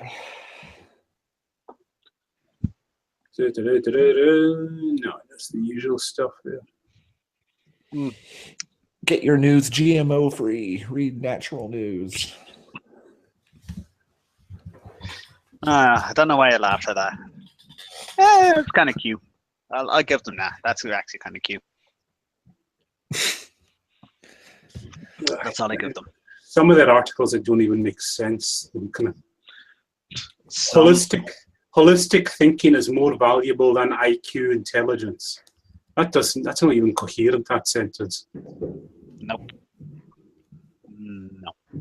Not even wrong. Especially when intelligence. You say holistic thinking is more valuable than intelligence quotients intelligence. It's just. That's one of those. Okay. That's one of those not even wrong statements. Yeah. In fairness, this is a website that once promoted homeopathic Ebola, so it's pretty high bar at the top there. That's not even the worst of it. The rabbit hole goes really deep on natural news. I couldn't think it could go any worse than homeopathic Ebola. I don't know. Not only doesn't it work, it would also be more than likely you'll get Ebola. Yeah, but as soon as it's like a quantum effect or something. As soon as you say this is the worst thing on natural news, then you'll be just by saying that something else. Something else spontaneously emerges that's worse. I'm trying to. You think that's worse? Hold my beer. Yeah. It's like they're like living a challenge over there. Like, what can we come up with that'll just challenge accepted? Oh, crikey. I think Mike Adams has gone full spirit science with us. I mean, he hasn't already. Yeah, this is a direct quote. There are layers of holistic thinking. I think an intelligent person is someone who can sort of zoom into the small, the microscopic, the holistic level of understanding. Let's say wait a minute. Cells or particle physics, for that matter, quantum phenomena. So he obviously doesn't understand what the word holistic means. Yeah, or because any words. he's talking about zooming in to find detail. That's like the opposite of holistic. I'll paste that into the chat for everyone to read. I'm nowhere near had enough of these to deal with that. Also, I'm drinking what is called white with stable bake. Pale ale. But it's quite true what Coughlin said, like the conspiracy theory community, they don't quite know what to do at the moment because their man won the election.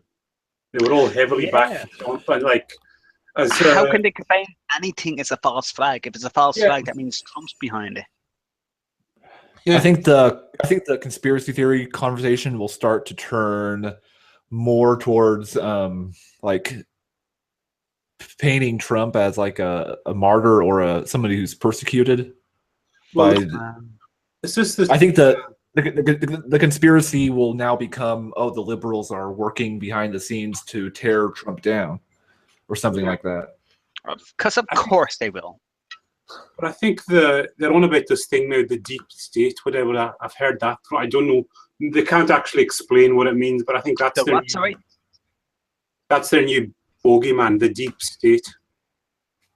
The deep state. Yeah, I don't know what it. I think it sounds like a sex position. You've kind of got the government, and then there's the government behind the government, sort of thing. That sounds like Metal Gear Solid. Yeah, that and George Soros. That's. I've no idea what George Soros is and why he's meant to be so evil. You know, probably end up being George Soros is that one guy in the party that just, you know, everybody does not like for no reason whatsoever. I don't know. I've heard them rant about George Soros so much, and I'm still. Who the hell is he? Why are you so obsessed with this guy? If someone actually do get to meet George Soros, I'll be like, "Hey, so you're George Soros? Why are you such a bastard?" And he probably isn't. He'd probably be the guy that'll buy a beer at the party for no reason. It's like, "Hey, your drink is empty. Let me buy you a beer. Thank you, George Soros." Yeah. Yeah. Was it? And it's kind of like the whole Bilderberg group thing. I think Coughlin said. I think all they do at the Bilderberg group meetings is just sit at the windows and point at all the nutters outside watching them. They're just basically trolling them all the time.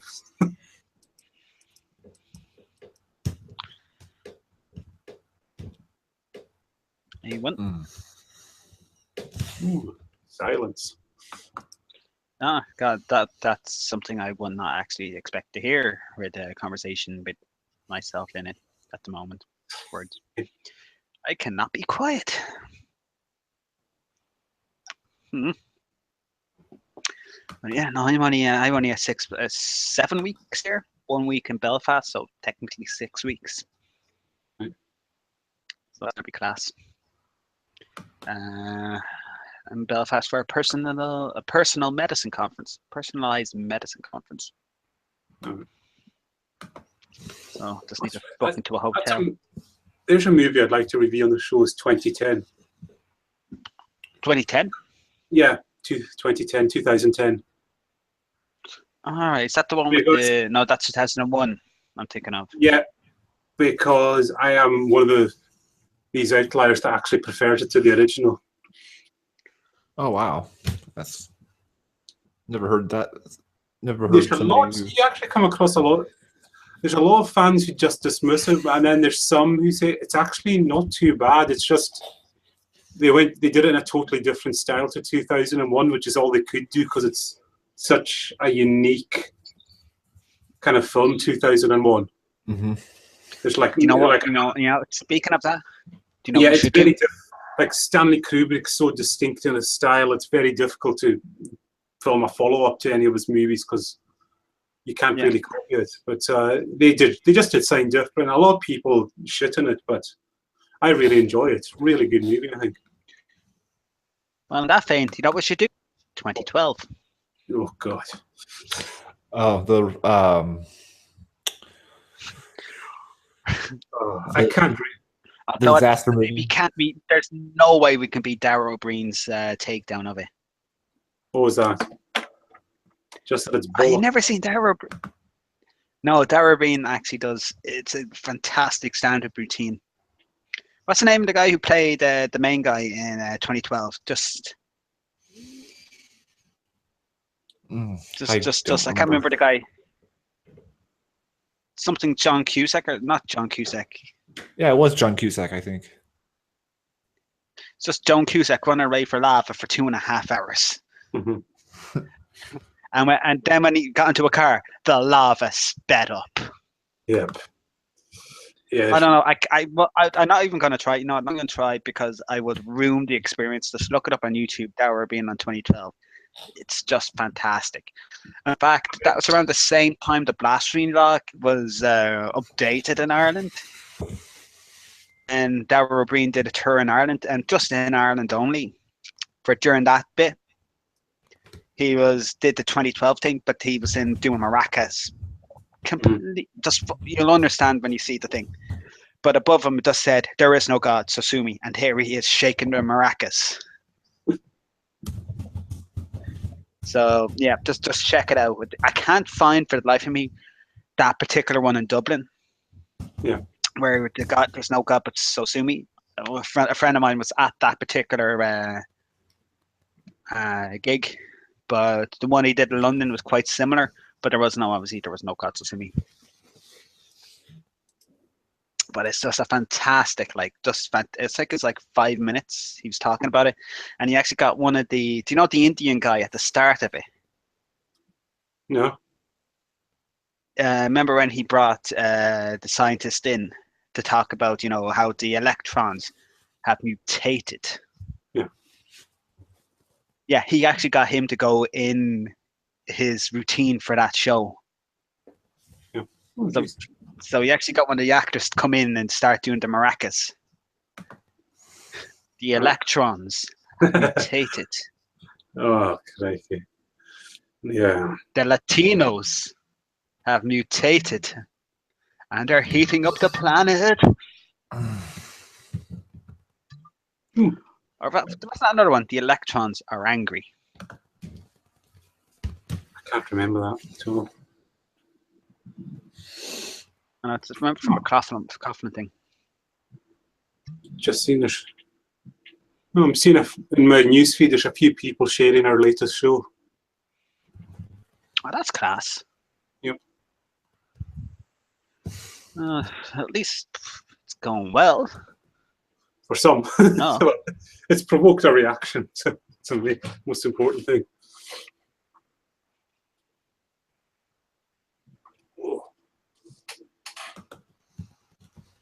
Oh, bloody hell. Oh, all these gym sessions are taking their toll at times. Well, they're working though. Fair fucks to you, man. Yeah, they are. Just in a non-subtle pose. Oh, they are. Just pumping the guns. Yeah, I say, chat room, is there any other movies you'd like us to review? Any movies at all? Yeah, we've got I've already said 2012, so I have lost my vote. I mean, I think like. Can we do an anti-vax one? Are there any other anti-vax movies? I'm sure there are. Probably. Can we do Vaxxed? Yeah. Malicious. If you look back, we did House of Numbers, and we had Miles and James on for that one. That was an awful movie. But the really disappointing thing was we thought that would be Buck and Pumpkin meeting up for the first time, but it didn't come off. Buck couldn't make it that night. Everyone was gutted. Yeah. Red Pill. We will get that to happen, though. Don't you worry. It will happen. Oh, Red Pill. Is that something we want to touch? I've heard of it. I want to. I'll have a look at it and see what it is. What's Red Pill? It's the anti-feminist right, pro MRA movie made by a woman. Yeah, that sounds delightful. Yep. I can't imagine anything happening, that would sour our experience.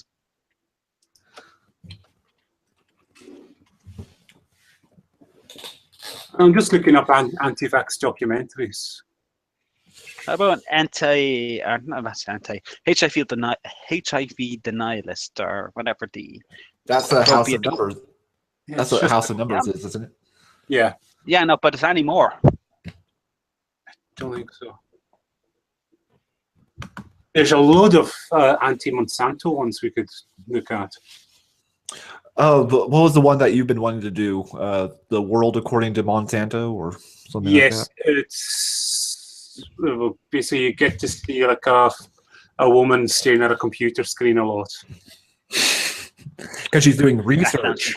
Yeah, and there was also the other one, Seed, which was Seed, yeah. Yeah, well, there is World According to Monsanto. Seed is Vanda Shiva. Is that her name? Vanda Shiva, yeah. But Vandana Shiva's in everything, every anti-GMO documentary you can think of. Well, as James said, he's the Nicolas Cage of anti-GMO documentaries. Exactly. And that one is kind of interesting because the first half hour, it's really, sort of folksy, traditional, added seeds, wonderful and all that. And then the next half hour is when they introduce the Monsanto and Indian farmer suicides and all that. Do you know what I think we should do? I know that film I did with the League of Nerds. That for the life of me, I can't remember at the moment. God, it's not coming to me. But it was kind of like it's supposed to be a drama documentary. Oh, are you talking about What the Bleep? No, it's about GMO. Oh, Consumed. That was it. I think that's one we should do as well because if I have to watch it, you have to watch it. I've seen it like twice. It's a lot of people. I think you've watched it, haven't you, Nathan? Consumed. Yeah, I've seen it. I've seen it twice. That's the one where it's meant to be this poor mother and all that, but in it plays like this poor mother's losing her fucking mind. That's what it looks like. As several people have pointed out, if you look at the movie as just a story of a woman who's spiraling into madness, then it makes sense. Yeah. Oh, by the way, malicious bloke, no fucking way in hell am I going to watch a David Sorini movie. Oh yeah.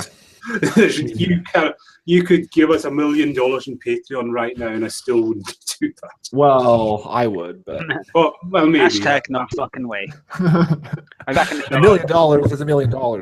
Yeah, but still, you've got to sit through David Sorini. I just could. Hey, that $1 million will pay for therapy pretty well. Are we advocates for vaccines and GMO? Well, we support the science behind them. That's the.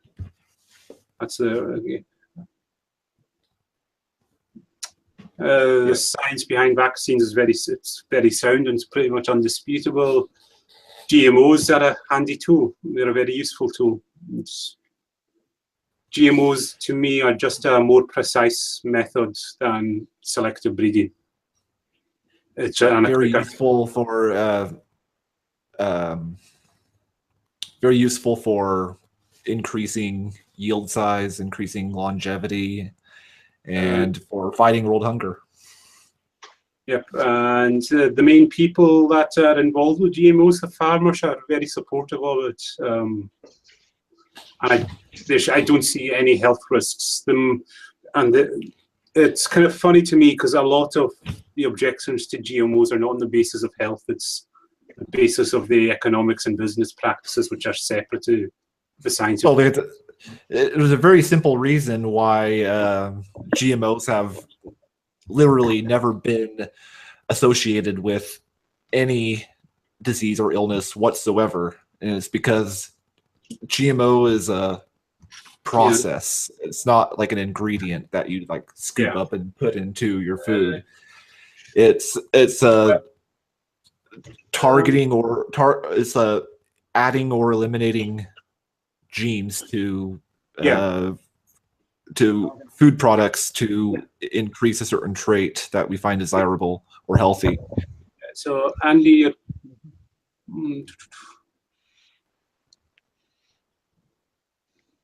so talking about GMOs now. Yeah, someone's saying the problem with GMOs is the patent and royalty situation. Charging people. Well, that's been going on for years. Yeah, farmers have been patenting their seeds for over 100 years now. So there's nothing new about that. GMOs, an interesting conversation, but at the end of the day, you're not. And it needs to be pointed out that GMOs do not shape the human genome in any way. No, they don't. I don't know how they would. Yeah, eating a genetically modified food is not going to genetically modify you. I know the exact movie you're thinking of. The movie where the guy thought that if he ate fish, GMO fish, that he would grow fins or something. No, it was the one with was it GMO almond G? Could be. Oh god, I know the exact clip. I just can't remember the movie it goes to. But yeah, no. And also, it should be pointed out that scientists don't actually use the term GMO. So I think what Brother Nate is saying is actually a manipulation of the human genome directly. Okay. Right. I misunderstood then. So moving on from genetically modifying food to genetically modifying humans. Sorry, it's just sorry, the way the chat was going, that's what it seemed like you were saying, brother. Sorry. It is. It's I don't know. We've kind of happen in I think we've touched a little bit on that when we reviewed the Gattaca movie. Yeah. And we brought I think we brought up CRISPR and stuff like that in that show briefly. Yeah. I think CRISPR is a really good technology, but it's just got to be used carefully and it's not like really put cool. into. Yeah, it's really awesome, but that we just have to like use it responsibly, like with any science. It's really cool, but I think humans are a little bit far away. Just in terms of legislationally, it'd be quite tough to do. A good book on this kind of subject area is Craig Venter's book, Life at the Speed of Light. That's I really want to get my hands on that one. Yeah, that's his ideas are incredible. That guy just it's unreal the stuff he thinks up and what he wants to do it. That's what I kind of feel like when I was even in Singapore. Just some of the ideas that are coming out, they're kind of a bit, I don't know, like they're kind of a bit going on and on, if that makes sense. Yeah. And that actually didn't sound. Yeah, I'd say this is it's a bit out there. Like some ideas in academia, they're a bit out there, but that's what academia is about. It's not about the short term, it's about the long term. You've earned the right to be a little crazy once you've gotten tenure, is what I hear a lot. But yeah, the whole genetically modified people. I mean, I don't know how far you could go with the genetic modifications. I don't think you're going to get like anything near X-Men anyway. But I actually am excited about transhumanism. Is something I'm really into. Augmenting with machine technology. Yeah. That's something I'm like Ghost in the Shell. Yeah. Cool. It won't be anything quite that dramatic anytime soon, but Won't be like the movie, will it? The concept or the idea is there, and it is being worked on and talked about seriously, and kind of plugging into AI and plugging into the cloud, and altering or modifying our bodies to adapt to the changing landscape. It's like with the Internet of Things, where the surrounding environment becomes Cal, you're familiar with the Internet of Things concept, where like the environment becomes sentient, or the environment becomes plugged into this kind of super intelligence, and so they got like the whole landscape, the trees, the grass, everything is kind of plugged in, and I think human beings is probably where that process will start. Just to say, Marty, think of the modified people in DS9. Well, if we get a whole race of clones, Jeffrey Combs, I'm fine with that. Because Jeff Combs is awesome. I mean, Marty, you can agree if we clone the whole race of Jeffrey Combs clones. No. In fairness, if we can... Who doesn't like Jeffrey Combs? For me, a life well spent would be to reduce reduce climate change, ensure that our water supply is clean, and having a sustainable food chain for the growing population, then that'd be class for me. Yep. But then again, I'm a dirty biologist. I mean, and I just want clean forms of transportation, hence the area I'm working in.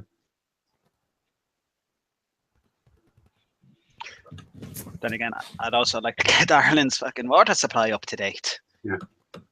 Instead of finding out, like quite recently, where Mead was, their water pipes were built out of asbestos. Right.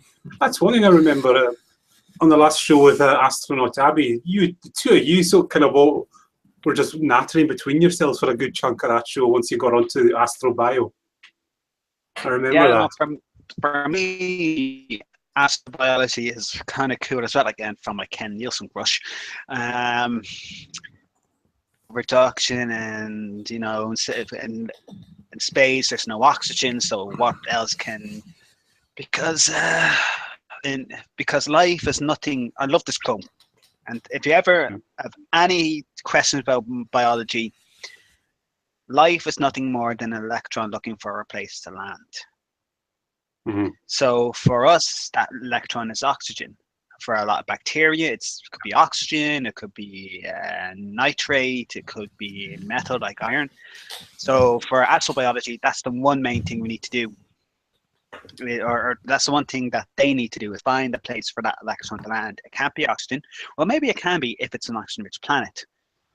Oh, fantastic. I don't know. So for us, it may be iron 2. It would be iron 2, right?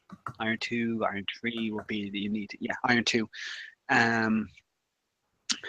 I forgot chemistry there for a moment, but yeah. So that's one of the main things you need to look for. So actually, I was listening to a lecture quite recently about that, and he was saying that in order to define life, you wouldn't a good indicator to find life. It won't be exactly trying to find life itself, like a Connolly on a plate, but be more to find a gradient. So a gradient of an electron acceptor or an electron donor, because that indicates a reaction, and that would be one of the great places to look. Now, I can't remember everything from the lecture, so I can't exactly go too into depth, mainly because at the moment I'm studying prostate cancer. And well, I've got to take off, but this has been really awesome. Really cool. All right. Cool. Just before you leave, Nathan, I've just seen there's a headline in a newspaper here in Scotland that Jesus assaults Jedi Knight. Jesus assaults Jedi Knight? Yeah, apparently it was a Halloween party in a city here, and the guy dressed as Jesus battered out. Oh. And the guy dressed as, it's just the headline's fantastic. Jesus is going to Yeah. die. They probably had a lot of fun with that one. I just think nearly every journalist was going, "Oh yes, well we've got the headline material here." Yeah, but then you think the journalists very rarely write the headline. Usually the editor writes it. Is it? All right. Yeah. So the editor, they've been fighting over who got credit for the headline there, though. Yeah, the editors get to have all the fun with naming the articles. Yeah. All right, we'll see you later, Nathan. Yeah, see ya. Do we have a show tomorrow? No, I don't think so. Oh, we don't? I don't think so, do we? I thought we had Nathalia tomorrow. No, she hasn't confirmed yet. It's not 100%. Oh, I'm still. I pinged that date for her and just waiting her to. She is going to do it. We're just trying to get the date. I just put that down. That was a placeholder. That. Okay, because I thought you said was last week that she had nailed it down, but I guess not. When's the next show? The 12th. It's Cabin's on. Yeah, Coven. Coven. Covens and Apathy. Yeah, that's it. And we've got. Oh, that's gonna be awesome. Yeah, we've got Marissa McCool to review bad Christian movies or talk about tropes in bad Christian movies, and then we've got Baba Brinkman finally coming back. Yep. The non-believer, one of the ones I hate the most, the non-believer asshole. And then also I have finally confirmed with Matthew Fossiani and got him rescheduled. All right. Yeah, I did try and record something with Baba, but I was just, the work kept sending me out of Edinburgh. I barely got to see anything in Edinburgh this year at the festival. So it's just, I remember I met him and I said, "Oh, can we record something?" He said, yeah, we'll do that. And I'll have to apologize because just I was on the wind farms all the time outside the city. Yeah, so we're good for the 19th for him. All right, fantastic. Yeah, I'll get Natalia definitely confirmed at some point. Okay. I think she's really busy, but she does. And I've got Ken Carter to confirm and Callum Chase to confirm as well. Who's Ken Carter? He's the guy who's doing the book on thrill seeking, the psychologist. Oh, okay. Okay. So, yeah, he's just said he's busy with a semester, so he said towards December should be cool for him. Okay, cool. We'll see you guys later. All right, cheers. See you later. Yep, and guys in the chat, yeah, I'm big up on figuring out space travel ways because it's what I'm doing in my current project. So, Grant, just hold on a sec. Oh wait, wrong plug. I came up big lights. Your PC is low. I was like, but I have it plugged in. Nope, I haven't got the switch plugged. Or flipped. Grant. Oh, well, then there were two. Oh, Marty's away now. Is Marty going? Right, he's gone? Yeah, I think he's leaving now. Oh, dear. We hardly knew ye, Marty. Don't know that. This has actually been a really good hangout, been a proper discussion, not just banter.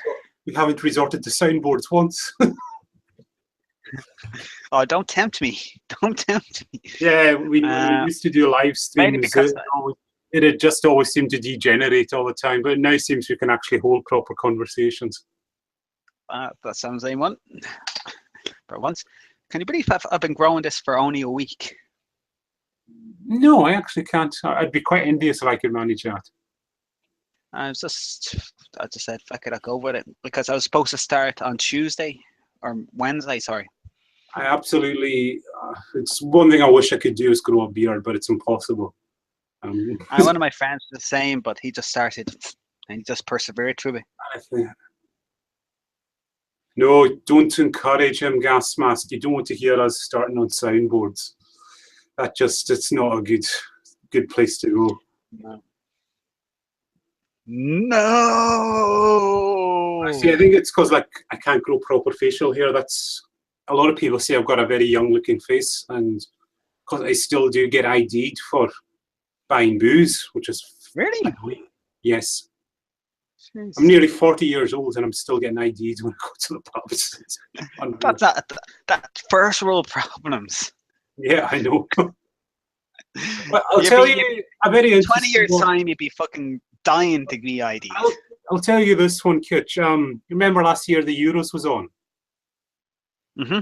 Right. It was one night, I think it was Saturday night, I think it was Italy v Germany was the game. And I was just sitting here and I was thinking, you know what, I'll get a pack of Magners, you know, get a nice cold Magna. I don't have any in. And I just went and asked my mum, do you need anything up at the shop? And she said, oh yeah, I need a few things. I'll go up with you. Right, great. So I went to the shop, I got my Magna. She was behind me in the queue, I put it down. And the lady goes, do you have any ID on you? And I said, no, I don't. Well, how old are you? And I said, I'm 37 years old. I said, no way, sorry. I said, well, this lady behind me in the queue could verify my age. That's my mum there.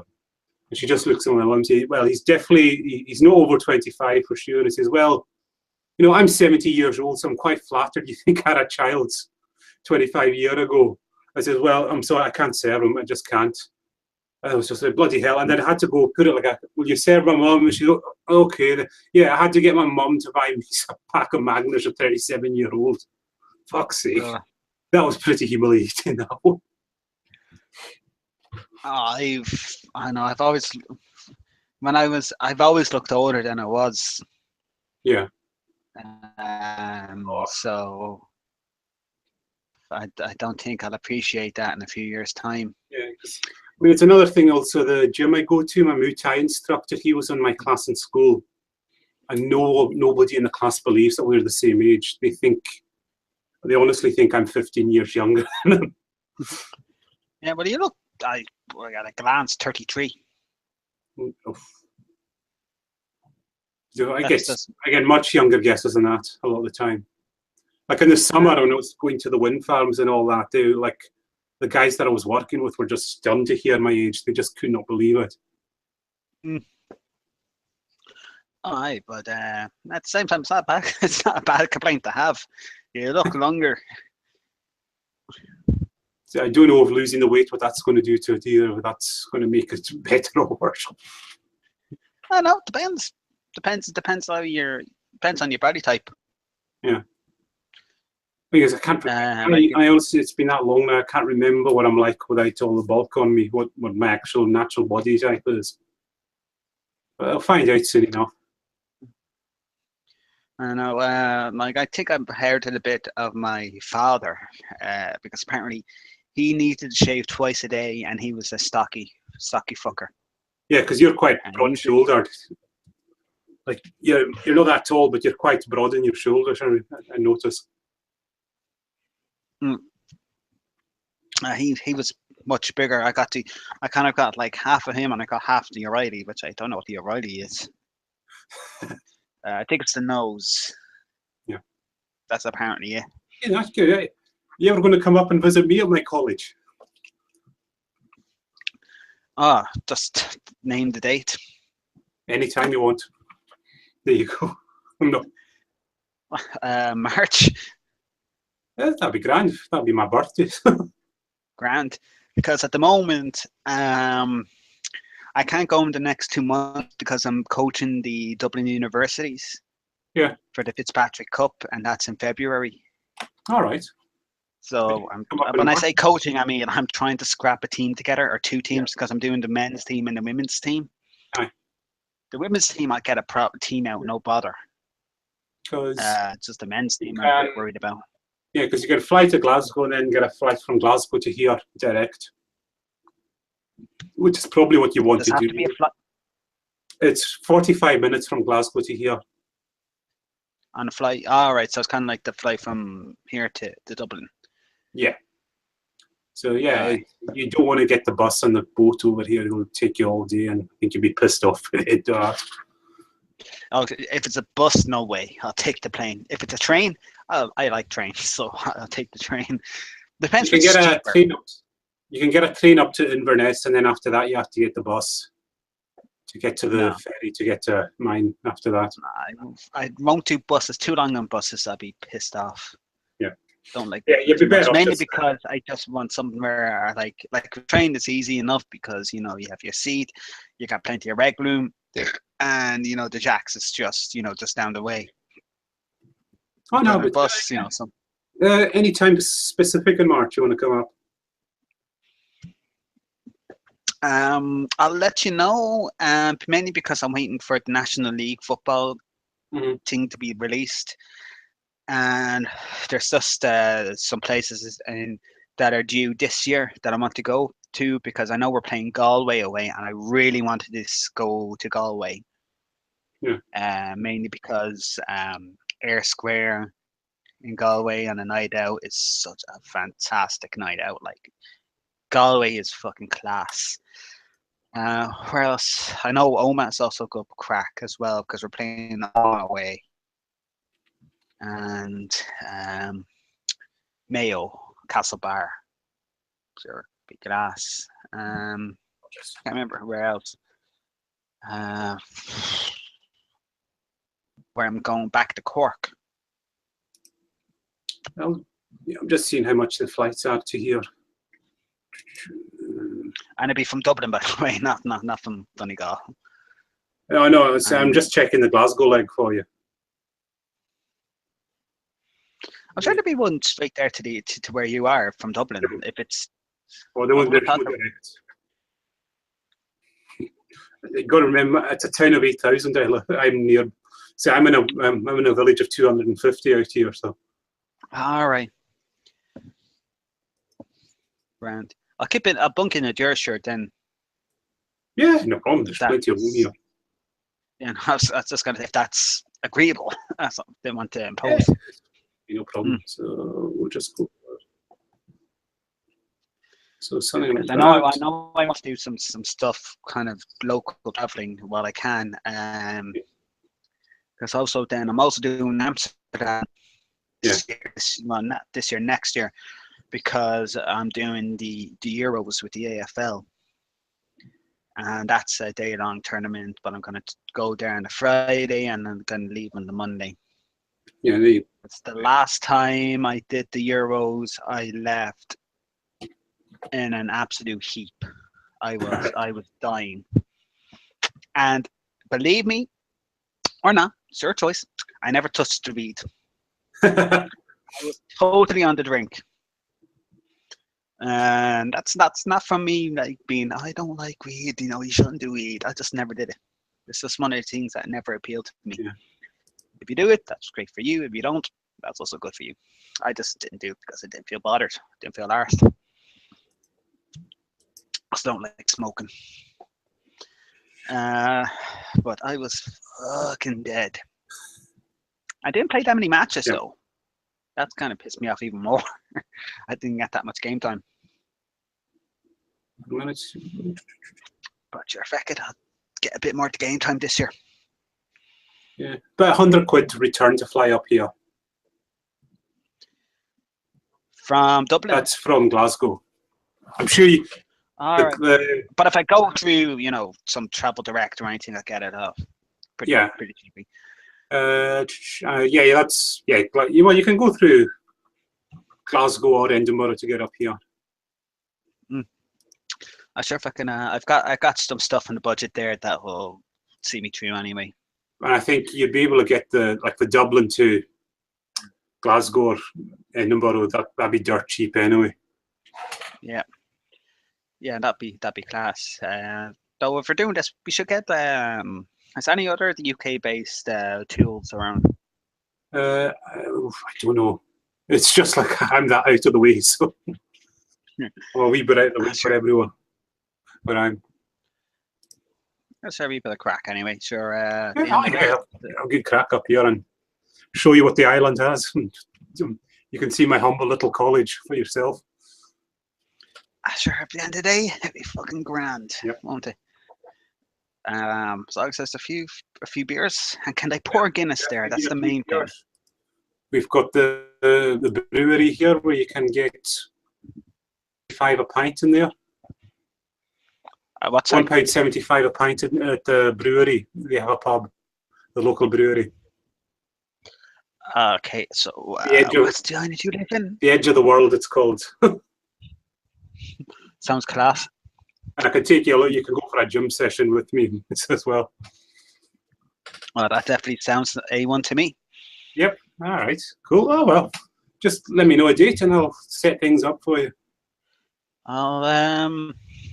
Where the? Right. I thought I had a calendar uploaded here. Bang, bang, bang. I said March, so not the 17th. That's Patrick's Day, and that's family. Maybe the 10th. 10th of March. That's actually my birthday's on the 6th, so that's quite good. That'll be quite good. All right, let's preliminarily go for the 10th. So coming up on the 10th and then leaving on, or just the weekend of the 10th? Yeah, the weekend of the 10th. I can come up on the 10th and then come back on the Sunday. Let's say go on the 10th. I meet you there, have a few drinks in your house, and then say Saturday we go for the main session, and then I leave on the Sunday. All right. All right. Yeah, look into that. That should be class anyway. Mainly because I want to do a little bit more kind of exploring before I go to Singapore, if I get to go to Singapore. All right. I'm one of these. I'm kind of this double-headed coin. Mainly, I'm confident going to get Singapore, but at the same time, I'm not. I don't want to jinx it because that proposal I wrote for Singapore, it was kind of really highly rated in UCD. Yeah. And UCD really have a good track record of getting Marie Curie proposals. So, I don't know, she kind of stopped herself by saying, "Oh, it's the best program we have." Mm-hmm. But I don't know. If it gets all I care about if it gets funded or not. That's it. So I think it will. I was going to say I think we'll finish up the stream there because I think now it's just us blabbing and bantering. It's not the interesting discussions we had when Nathan was here. No, probably not. Nathan's got a horrible habit of raising the bar for us too.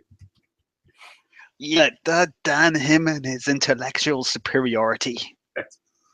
So yeah, thank you for turning up. We might make these a regular thing. We're doing them quite regular now anyway. Oh yeah, not next week because I have friends coming up from Dublin. Well, we might get Nathan and Jen together and do one with them. Yeah, definitely. Well, if you can keep this up, this be a bit. I might be going to watch Blade Runner, but we might get some kind of crew together. Oh, yeah. Well, at the end of the day, as long as somebody has access to the tool page, I'm going to set that up. I'm going to give. I know Jen's got access to it. I'm going to give Nathan access to it as well if he ever wants to do that. Yeah, because I think one of these every now and again would be class. Yeah. All right, guys. Good night, and thanks for joining in. We'll see you again soon.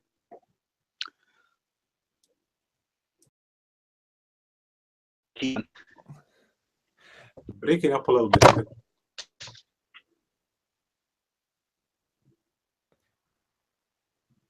Yeah. Kitch has got like I said, Kitch has got a beard and he's got a beer at the moment. So. Yep.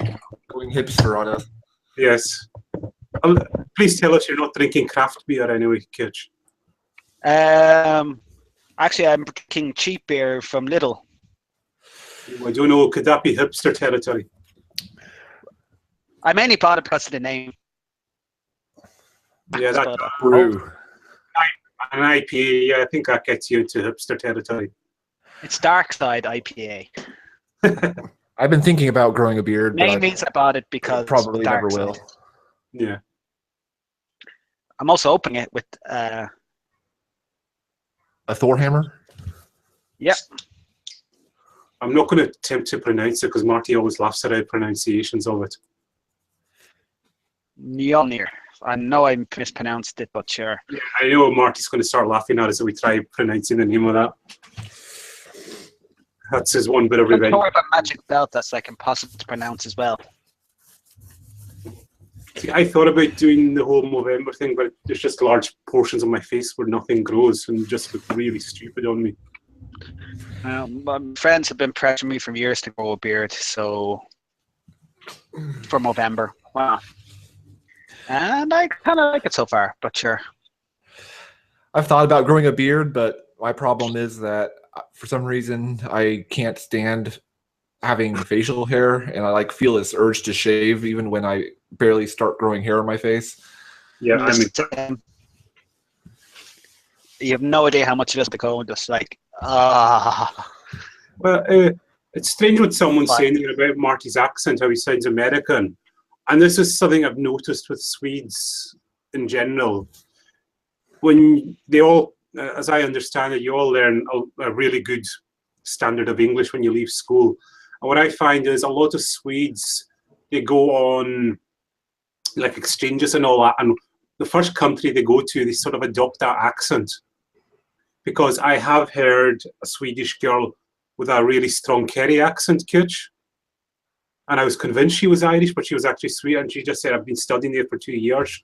And I've heard like, yeah, she was at Kerry University for 2 years doing an exchange or something like that. And like, she's just seemed to, and I find Swedes, they kind of, the first kind of English speaking accent they hear, it kind of just imprints on them. So basically nobody in Sweden's going to understand her. Yes. Well, if she speaks Swedish in that accent, yeah, it's going to sound really bizarre. Has Marty lived in America before? No.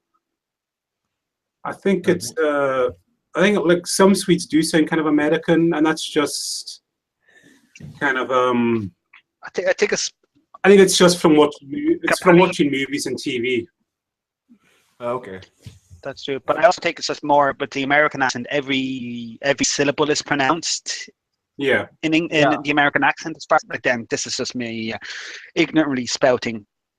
But like if you go to say the likes of Dublin, certain syllables or letters are just water becomes water. Yeah, I'm a typical American in that I really like the British accent, the English accent. Oh, the English accent. But even then, a lot of English accents after that. You could. Yeah, but then I find it really interesting that a lot of English people are also fascinated by the American accent, which is something I don't even notice since nobody notices their own accent, so it's kind of interesting. I don't notice too many American. I just notice the southern one, and I do notice Californians. It's not so much an accent, but they speak really slowly. I find Californians, and you do notice there's the New York as well has just some certain words have a weird twang to them. I'm quite particular to the Boston accent. Oh yeah, that's quite distinct as well. I think my accent is probably the least distinctive of all the American accents. Are you from the Midwest originally? Or? No, I'm from the West Coast area. All right. Never been anywhere else. All right. Yeah, so that's I know there's other accents, but I can't really tell them apart. Yeah, I can't tell any of the English accents apart, except for the Irish. Yeah. And Scottish, you can tell that. No, I haven't really been able to pick out Scottish from the rest. Like, I was actually watching Doctor Who series 5 of the new Doctor Who, and there's a scene where when the Doctor meets Amelia Pond as a girl, he says he's like craving food, but he doesn't know what he likes, and so he's like, "You're Scottish, fry something." Yeah, and he knew that just from hearing her talk. Yeah, and you didn't pick up on that accent, no? No, I didn't. Not that particular character's accent. Oh, well, someone's saying your accent is distinct enough they recognize you when you called the Atheist Experience all those years ago. That was weird. That when you picked that out, mate. Nathan was just kind of, you're a bit freaked out by that. Yeah. I think I never remember watching that show, but I didn't connect the dots myself for that. I remember watching. So it was so long ago. So, but I remember 10 years ago. More, I remember another caller on that episode. What was his name? Oh, I can't. No, there was a certain caller. He was the guy got angry when Jeff said you're an evolved being. He got really offended with Jeff. So I remember seeing that. more qualifies you to be Satan. And that's it. Yeah. Oh, where's my crew? I do think we have Kitch. Do we have Kitch? I can see you, but I can't hear you, Kitch. Maybe I should try talking. Yes, that works. Brilliant. It's not just me waffling away. I've got Kitch with a beard and a beer. So what more can you ask for on a Saturday night? Do you like jersey? Well, you can't even see it, but sure. What shirt's that you got on? Unload GAA. All right. It's the local club out here, so I was out there buying. I was out there at the local sports shop. I saw this and I was like, "Yep, I want this." Yeah, Marty's asking, "What the fuck have you got on your face, Kitch?" I believe it's called pubic hair. You're having a weird kind of fucked up second puberty, basically. Yep, I even got tits developing and all. Word week. Oh, bloody hell. And here's Satan. We're arguing who between Marty and Nathan's more qualified to be Satan, so I was making the case for you, Nathan. Oh. It's one of them there journalists. What are my? Oh, that's the only credentials I have so far. That's the one you have over Marty. You've got the desire. Satan. Yeah. Yeah, but Marty's from Sweden, so I don't know. No, you missed the joke. You broke the canon. Yes. I'm from Murica, so. You never noticed that in our shows. We're always saying Martin's from Norway. That's what you should have said there. I remember quite a while ago, like maybe a year ago or a little more, I accidentally said Marty's from Norway, not even as a joke. And, yeah, that's essentially how it all started once. We were getting ready to do a live show, and it was Lundy was there, and Marty had to disappear for 5 minutes before the show. And who was it? It was Martin Wagner we had on, and he said, "Oh, is everyone here?" And I said, "Oh, Marty's not here." And he said, "Who's Marty?" And Lundy said, "Oh, I think he's from Norway or somewhere like that." And I was saying, "Don't let Marty hear anyone say that." And Marty appears, say, "Hear anyone say what, that you're from Norway?" So if anyone ever says that about me, I'm going to hunt you down and kick your ass. And so naturally, this being the internet, we've never relented on it. Yeah.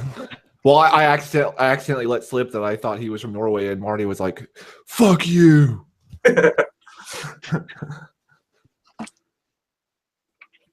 So, what does everyone have to say for themselves tonight? I need another beer. Back in a sec. I stood off with an empty. Hello, well, it does seem we're online. I don't know. None of my other co-hosts are here. If there is anyone in the chat room, let me know. There I am. Does seem we're online. I don't know. And yeah, that's me echoing there. Fantastic. Professional as anyway, as always, this the show that we do. So I don't know what to speak about. Because according with this, we don't have any viewers, don't have anyone in the chat. So yeah, monologues. Somebody say something. If you are in the chat, ask or say something. I say, I don't know where my co-hosts are at all. They were messaging me on Facebook a few minutes ago and they all seem to have vanished. Yeah, thank you very much. Yeah, I'm working on it all the time. So been concentrating on losing weight heavily because, yeah. Hello, oh, another one. Thank you, Zmorph. And thank you, Real Everyday. Thank you guys for joining. It's just me right now, so just have to put up with me and my droning voice for a little bit. And yeah, if you've got anything to ask me, go ahead. Don't know if I can give you good answers to anything. Oh yeah, Kitch is having problems. That's fantastic. Yep, we're already having technical issues. Great. Where are you, silly? Hold on. Let's see if that fixes it. I'm just waiting for someone else to join. I know Kitch is definitely around. Nathan's going to be along soon. Jen may turn up. Don't know. Haven't heard much from Jen today. I think she's out and about with her camera somewhere. Do you know what she does? I haven't heard from Marty in a long. It'd be cool if Marty turned up, because I haven't spoken to him in ages. Marty's been really below the radar, but he's got the little one to deal with, as far as I know.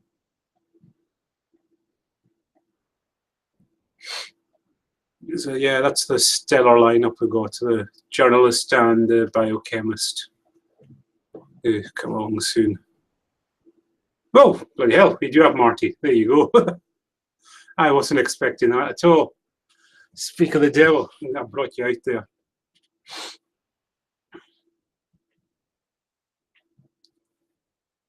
Ah, that explains everything.